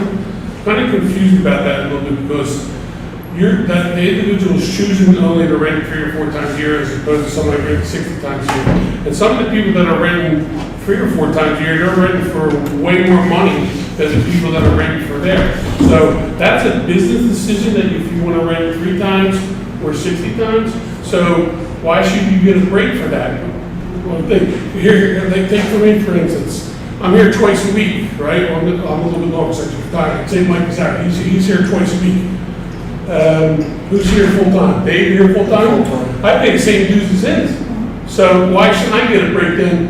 And the tier system is all I'm trying to say. And I want to talk this out the meeting, I just want to get that out there. But that's why that lawsuit went through, saying under the uniform guide, I forget exactly what it is, that falls under homeowners association, you are not allowed to disseminate part-timers, And you will get sued. full-timers. And I said that, Okay, I'm just saying when that's I why. see that, I've been Yeah, asking for it, and I that's still what haven't we seen it have to do. physically. And I'm sure you're saying it's true, I don't know, I'm not saying you're not true, I just want to see it. I appreciate that. So all I can say is that we are going to be within the law, and we will not violate any law. And and we still have homework to do, and we as a board will make the decision. I have a question in the back. Right here, right here. I actually, Darlene Powell, 121 Hillside, co-owner of Kathy's Murray.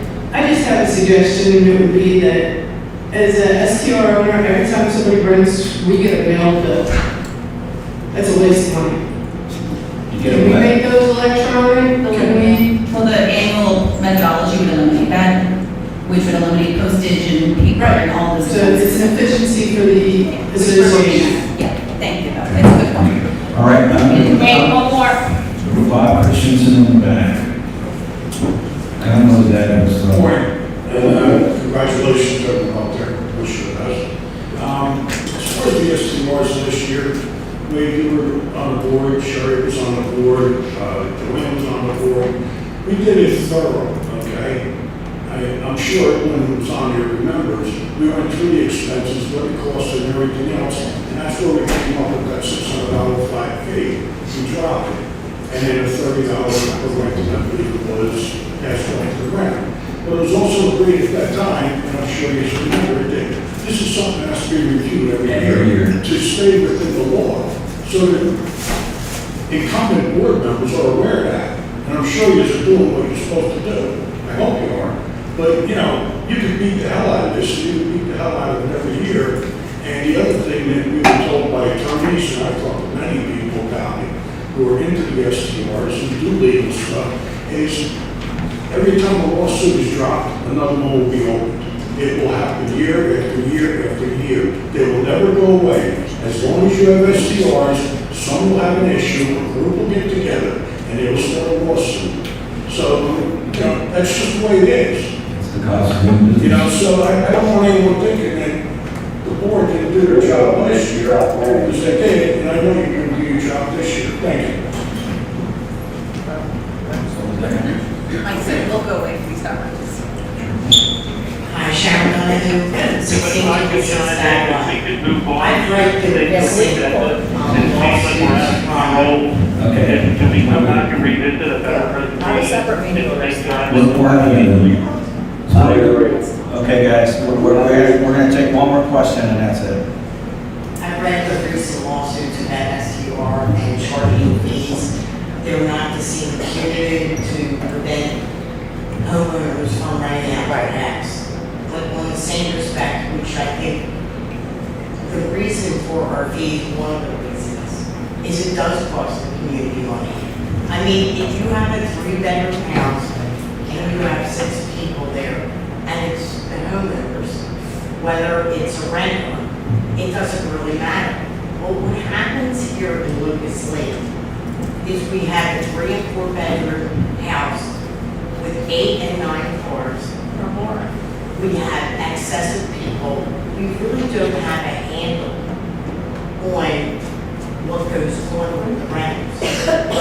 I mean, I've seen it numerous times, repeatedly, that we have excessive cars, they're not registered. The renters are, but not the amount of people, not the amount of cars. So it does end up costing us money. So when you think it doesn't cost us, it does. Because that's one of the reasons why. So until we get a better handle on things, I think charging a fee it does cost the office spends time with this. All these things factor in. So I think we have to look at that too. So I don't think anything that we're charging right now is excessive. The state has numerous times allowed the homeowners to rent. But in Pocono Township, let me just tell you, they do not allow short-term rentals for the reason of code violations. They look at, just like if you build an apartment building, you have all these regulations about fire alarms, smoke detectors, sprinkler systems. They're saying that's the reason. So nothing's being done. There's no lawsuit there.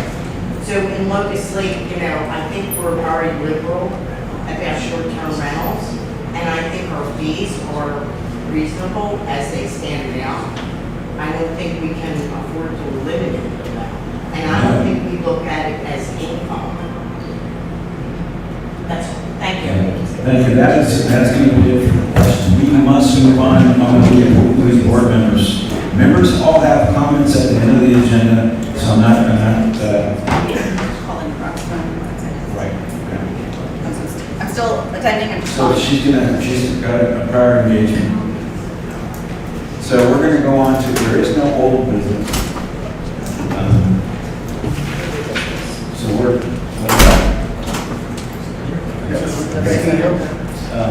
old. Can you help me out with the old, help me out with that? We did so the Ski Hill has a mod to an electronic vote that we ratified, or need to ratify. We have to correct the dollar amount. That's going to be new business. Ski Hill Committee. You want to read that? Oh, I'd like to do Ski. Yeah, Ski Hill Committee, report or no report? Okay, Ski Hill Committee, I'll give a real quick report. David's going to take over for the Ski Hill as far as the chair, because I'm chairman. But I'll answer this one today. We scheduled the inspection for the Ski Hill. It did not pass the first time. Within 4 days, we corrected the minors. It passed state inspection with a thumbs up for operations. We'll then now be starting to work with the club and get training scheduled. And it's just walking before snow. And we'll get that so that we're ready for winter operations. It's the best that we've had so far. Strategic planning, there was no meeting.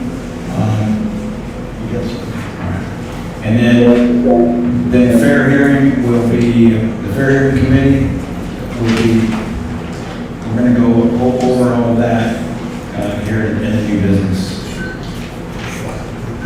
First 5 new business is results of the fair hearing. Now we can go forward.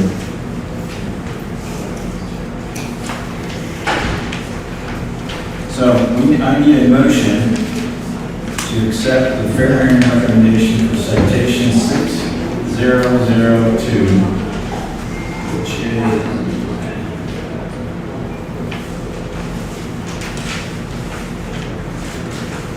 Loud exhaust.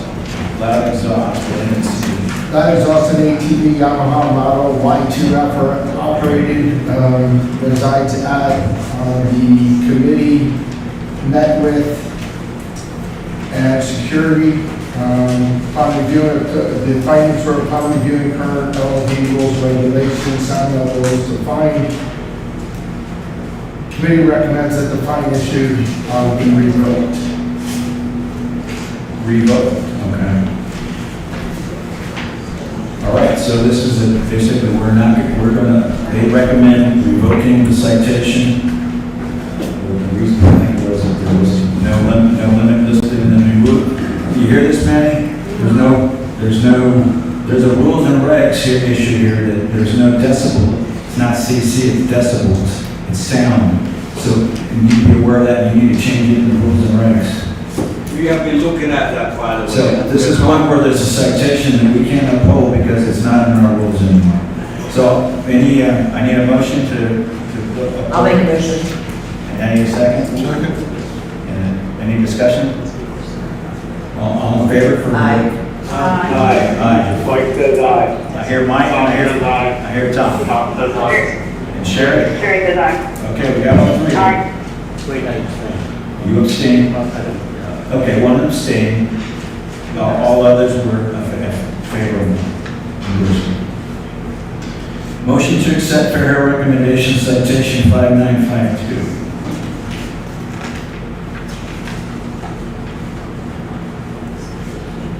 Okay, Rob, why don't you read it all off? Okay, 2 citations issued on this one, 5952 for no dumpster on property during construction. That's your first motion? That's all right. And the recommendation was to hold it, right? Yes. So, do I have a motion to uphold I'll make a motion. 5952? Second? Is Tom. Tom second. Tom will second. Any discussion? No discussion? All in favor? Aye. One abstain? Mike says aye. Mike, okay? Mike says aye. Mike Gotcha. says aye. Sherry, Sherry says aye. okay. Tom says aye. 5953 is for no porta potty on the same job site. That's a $200 fine. And that was also upheld. And that's upheld. So, upheld citation 5953 motion? I'll make a motion. Second? I'll second, Mike will second the motion. Mike, B seconds the motion. Discussion? No discussion? All in favor? Aye. Aye. Aye, Mike said aye. Yep. Aye. Sherry and abstain or Tom says aye. Oh, aye. We have unanimous decision that point is in favor. Now, next one is 5953. No, 6. 5936 36. and 5947. 5936 is construction without a building permit, $100 fine. Committee upheld it. I'll make a motion. Okay, second? Second for Mike. Mike, we'll check. Discussion? No discussion? All in favor? Aye. Aye. Sherry? Aye. Tom? Aye. All passed. Citation 5947 is for the $100 fine for no dumpster. Correct. Anyone motion for 5947? I'll make a motion. Yes. Second, it's the same, another one. 5947, no discussion? Did you? Aye. Aye. Aye. Aye. Aye, and Okay, unanimous decision. Okay, that's going for 7, that's it, we're done.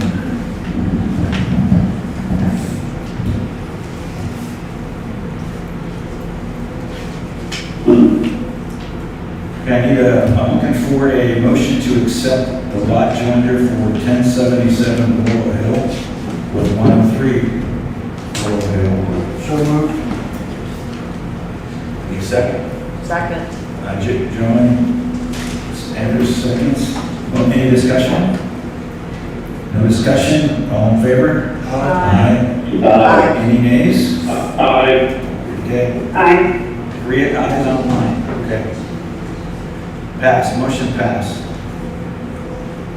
Motion to accept the lot joiner for 1797 Stag Run with 1507 and 1509 Stag Run. Motion, please. Motion. Second. Mike Wilczek, seconds. Any discussion? No discussion. All in favor? Aye. Aye. That's 1. Aye. 2 and 3. Pass, motion passes. Motion to approve the Ski Hill insurance policy provided by McGowan Allied Insurance Company in the amount of $14,170. I like little, we're gonna go into discussion on that, I think, because I need to know about what the raise was. Well, can I ask one question?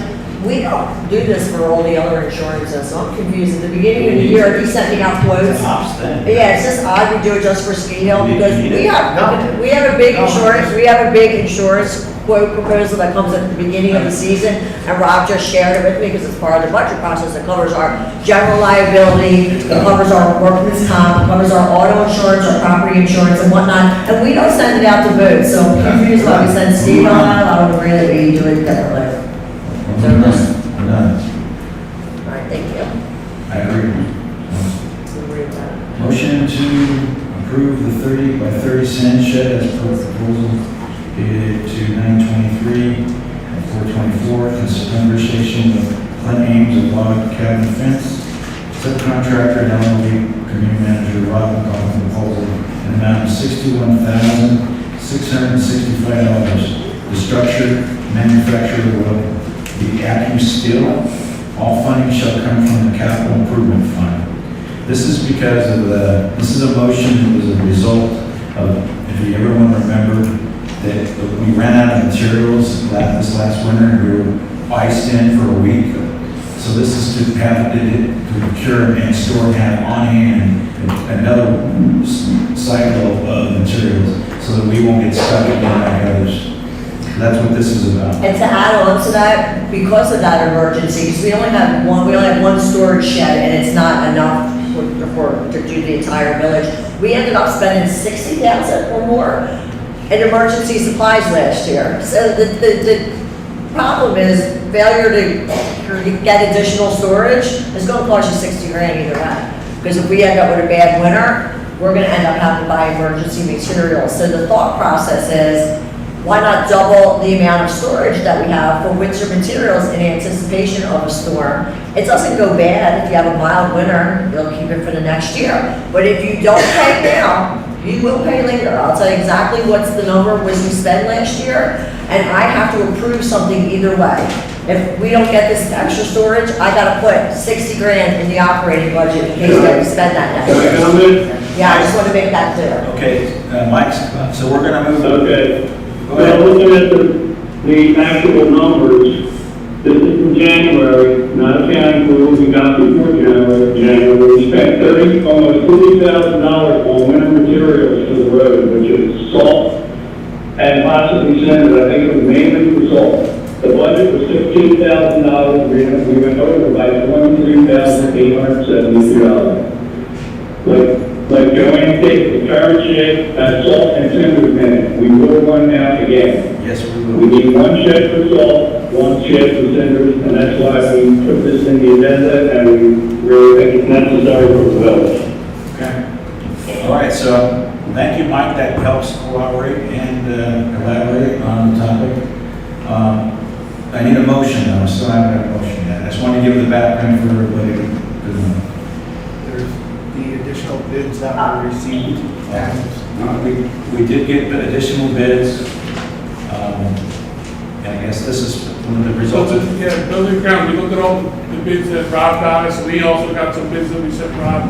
We felt that this one, particular one with the 61.6, roughly 62,000, was the best case scenario, and that's what we were recommending for the board.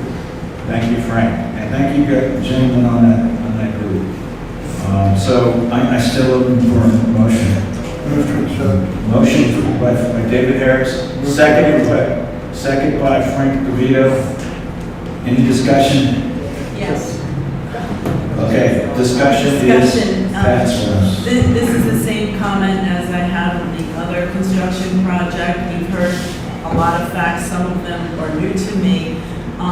What needs to happen for us, in my mind, to fulfill my fiduciary duty to you, is a one-page document analyzing the background. This has been going on for 2 years, why we're going this route, what the proposal was, what the competing bids were, why we went with the winner of the bid, who's going to control the draws under the project. Just something that we can sink our teeth into.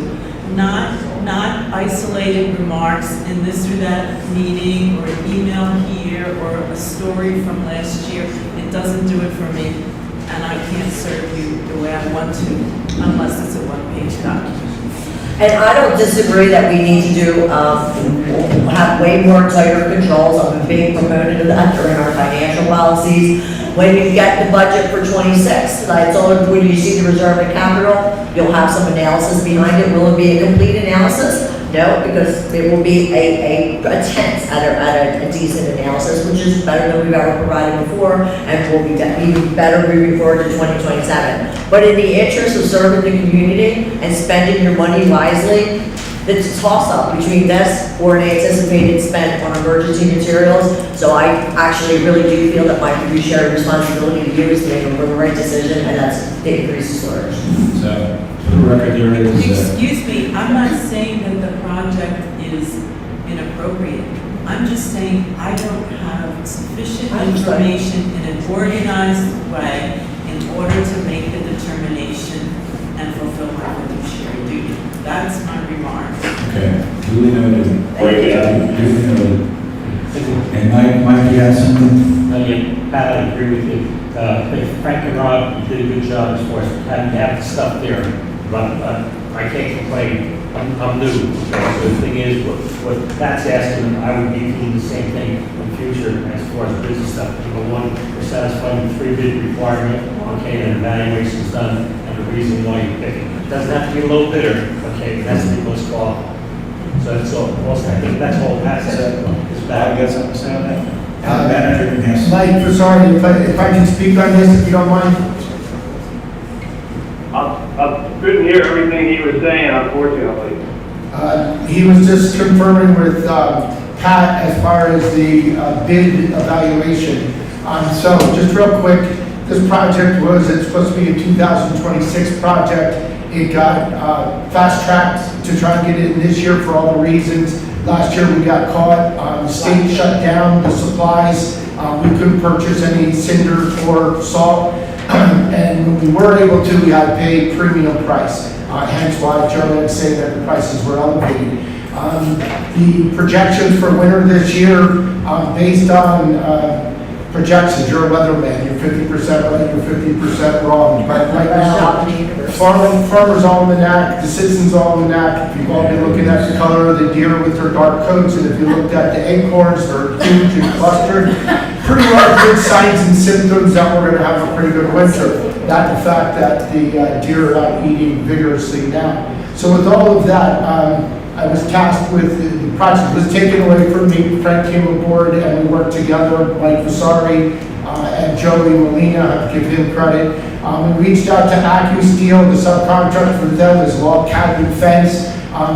Spoke to them, they have a complete product. It's the concrete prefab walls and the canopy. Their price came back at $61,665, 20-year warranty. We would do the site preparation, and then we would pour the concrete floor if the community decides to go that route. We reached out to Clearspan, another product manufacturer. They only do the canopy. And their biggest is a 25 by 30. We were looking for a 30 by 30 to have the additional tonnage that we were looking for, roughly 290 tons of materials what we're looking for.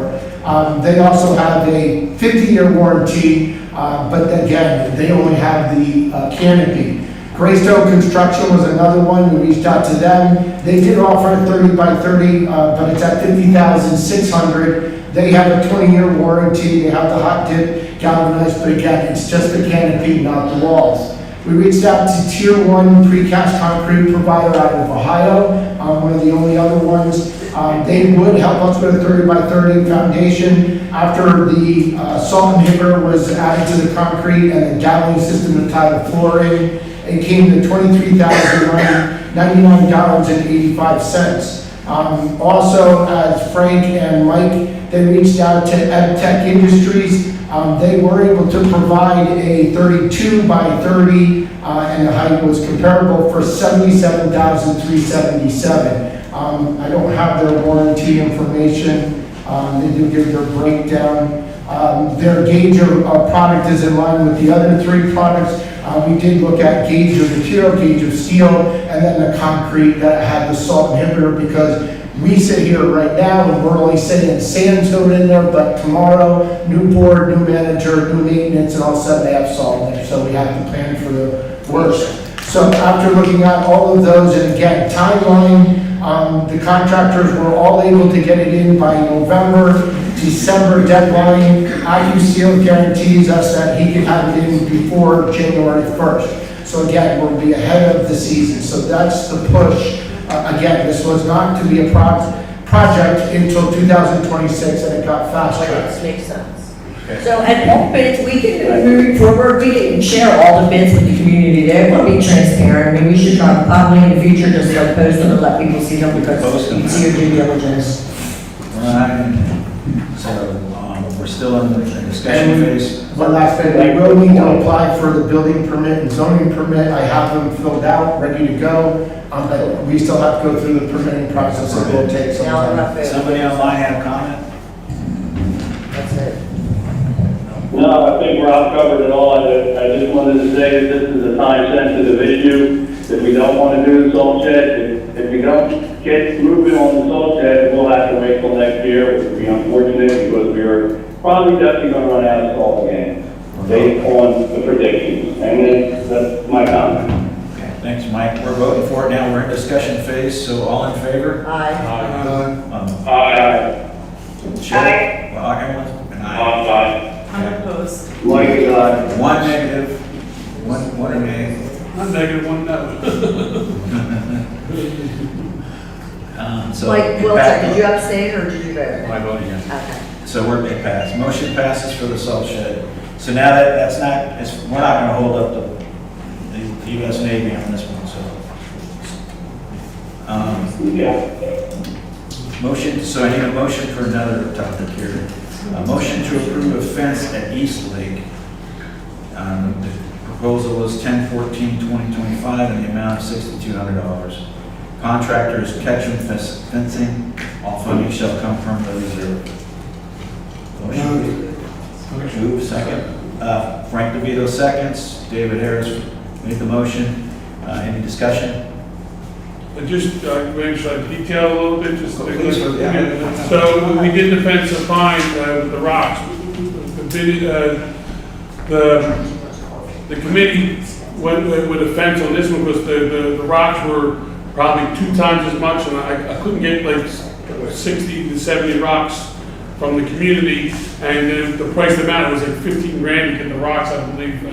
So, and also we thought that aesthetically that it would be more picturesque driving in, because you got rocks on one side, you got rocks right on the edge, and then you got that fence that we want to replace, doing it a little bit bigger, 6x6, 2 rail. I think that's the first time, if you're never here, you drive through that main street, it gives a nice picture of it, so that's why we decided to go for that. And obviously, it was less money to do the fence instead of the rocks, just to give you a process thought. I agree with that process. Any other discussion? No good discussion? If I might just observe, we've heard a lot of words in the last 5 minutes, oral comments, that could have been put into a document. I'm not going to remember what was said here. So if it were writing, I would remember. And I think I have a defense in case someone sued us. So that's my point. Okay, all in favor? Aye. Any nays? Aye. Mike said aye. Okay. Tom said aye. Wait, I'll put, I feel like what Pat said is accurate, so I will put together a little, one pager to attach. Okay. We can review as part of next month's minutes, and then see if we get it right, no problem. So I heard online, was there any no's on that one? No. So, Mike said aye. Mike said, Tom said aye. Terry was aye.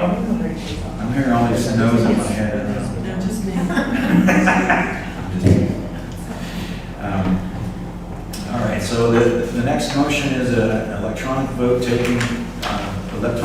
was taken on the repairs of the ski hill, on the drop dock break. Email vote was taken on October 1st and confirmed on the 2nd. To have repairs done by Skytrans, use the sole source, we don't have any resources, and there aren't any. Approved amount was originally $1,200. The contractor could not, it was basically a contractor couldn't come out and tie in both jobs at the same time, so they had to come back out, so there was an additional number. So we're going to request a ratification of a new cost out of reserves under quotation Q24917A dated October 30th, 2024, amending the proposed amount to include associated fees for labor, per diem, and mileage. Motion for repairs in the amount of $27.95. The funds will come from reserves. And this completes, so that's the motion. This will complete all of the repairs on the ski hill that we know have any knowledge of. And this one was considered a safety thing, but it still passed. It's a secondary break. So it passed inspection, but this is the last and creates wear and tear. Do we have a motion? Motion. Second, and then any discussion? All in favor? Aye. Aye. Mike said aye. Tom said aye. Terry, aye. We got them all. Motion passes. Motion to defer write-off of account 102-1540 in amount of $6,000 payment plan was satisfied. Motion to defer. Defer. Yeah, we needed to defer. We're going to defer it, so We'll work it again next month. Frank, I can defer all these. Yes, defer all of them. I defer the next three in the minutes. I defer 102-1541, I defer 128 Wagner Way, and I defer the concession lease from 2026. And they were deferred because we needed additional info, so we have to work them again next month. Okay, so with that, we're done with our business. Do we have any other business? What did you want us to approve your motion to defer? What did I do? Don't we have to approve the motion to defer? No, I can just take it, we've already deferred it. It's a deferment. Where's one of those? So, members' comments, we have, so Manny, Joanne. I do have a comment that I'd like to make. Hopefully some of the STR are still here. Rules and Regulation Committee, we are not here to punish any owner, any single owner. We are here to make it easier for the office and for owners to follow up and for us to be safer and not to get hit by all different fines from different government agencies. I hope nobody takes us personally. We are not doing it. Thank you.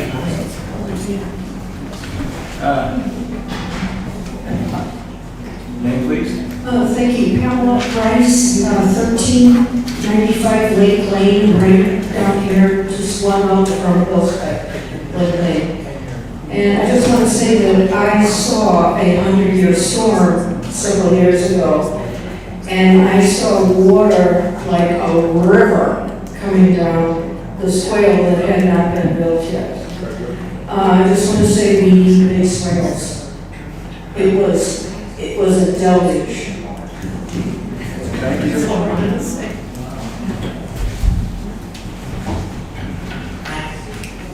Sharon Dunham again. Just one question. Is there any discussion about aiding the community for security reasons? Are we, yeah, I mean, I know it's been a discussion, but There's no active discussion on this board that I know of, but it's been on a discussion item for other boards in the last, since 2012, but it's never gone anywhere. Mainly because, you know, the gates, you need parking. You're gonna parking. I don't know, Matt, Bob can actually help out with that one. Don't want to get involved. Okay, so no, there's nothing going on right now. in the future, I mean, for security reasons, when we continue to have some security issues, and I don't want us to wait till we have something major. We can, that's, I mean, we're aware of it, we can talk about it and see if there's any change. We haven't talked about it this year, it's only been 2 months. Take it under advisement for a group. So, Bob?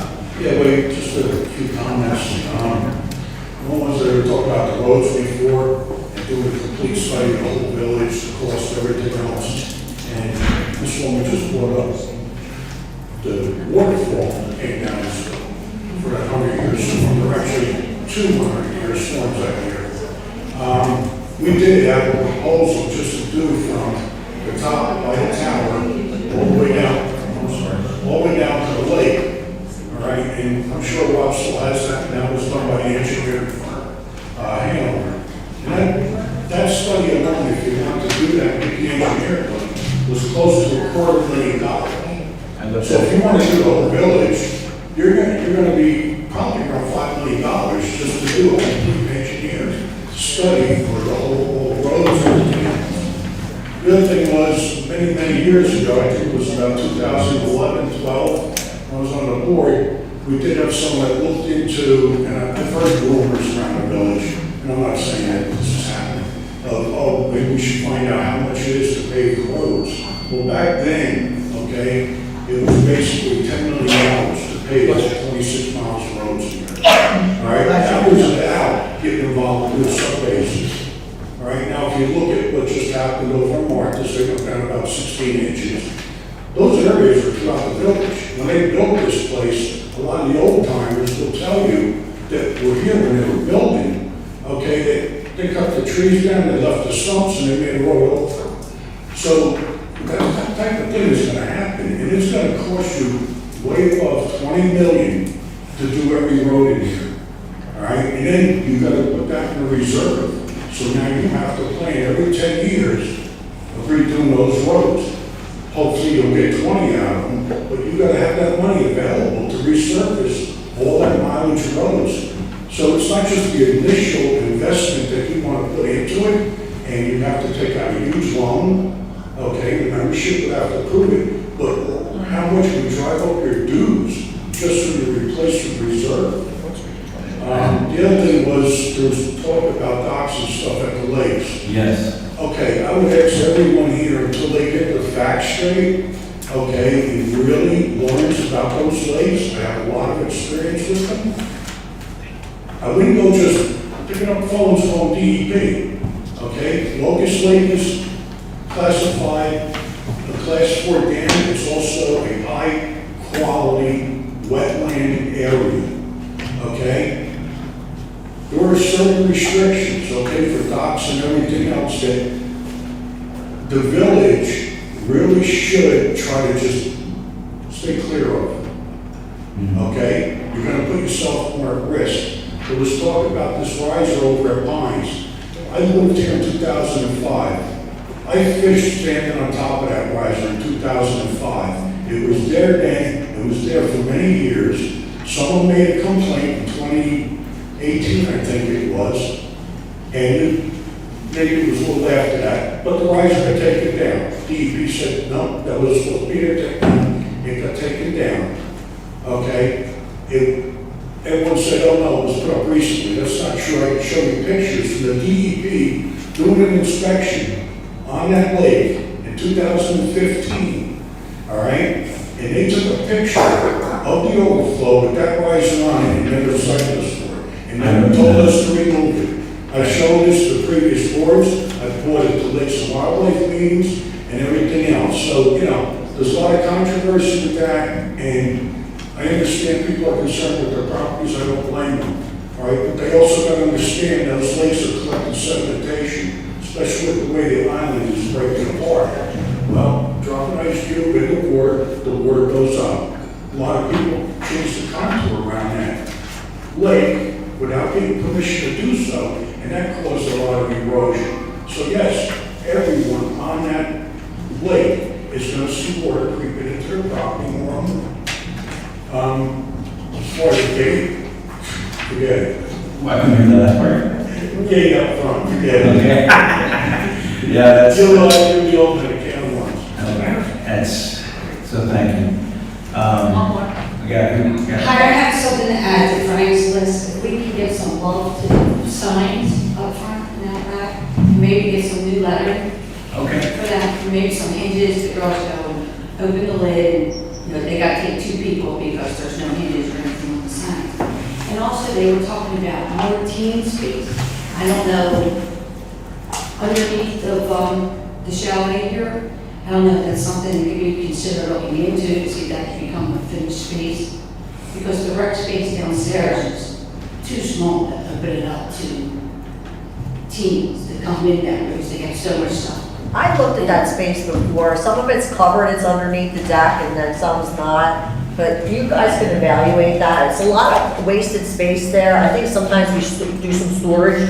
Before you leave today, go down and look under there. It is a nice space. I don't know if it can be turned to internal or not. Why don't you take a peek? Okay. Thanks, Kurt. I don't know, it's a good idea. All those tables and chairs go with it. No, they don't, they stay in that trailer. Those tables and chairs, they go down there. Well, that's it. Well, hey, Leo, that will be entertaining, because I think we do need it, that seat for the ski hill in the winter too. So, we need it. Anybody else? That's it? That's it. So I'm gonna move into director's comments. Hey, Mike, why don't you go first to do the freshman now again? I just want to congratulate this board for making a chance to, but working with everybody right now, a lot of the fellows, they're doing one heck of a job. The fence of the rocks on Pines Lake is really good. They're not finished. The same thing with the roads. The roads are done, but the thing is aside, the lay it out. Otherwise, looks great. Things will make a progress. All right. Matt? Thanks for joining us and have a great weekend. Dave? Thanks for coming, enjoying the beautiful weather. Oh, I just want to say thanks for coming out. We had a pretty good attendance today, so stay tuned for the next meeting, which is going to be budget. Yay! I got a little issue, we're going to prolong it, but at the meeting, we voted, talked about Kat, about hiring her, A letter of recommendation yet for the committee chair. There's a protocol that you need to go through. Okay. can Wait, we get that done? we can do that. We can make that a topic for Saturday. okay, I'm going to talk about Saturday after. Thank you guys for coming. Another one.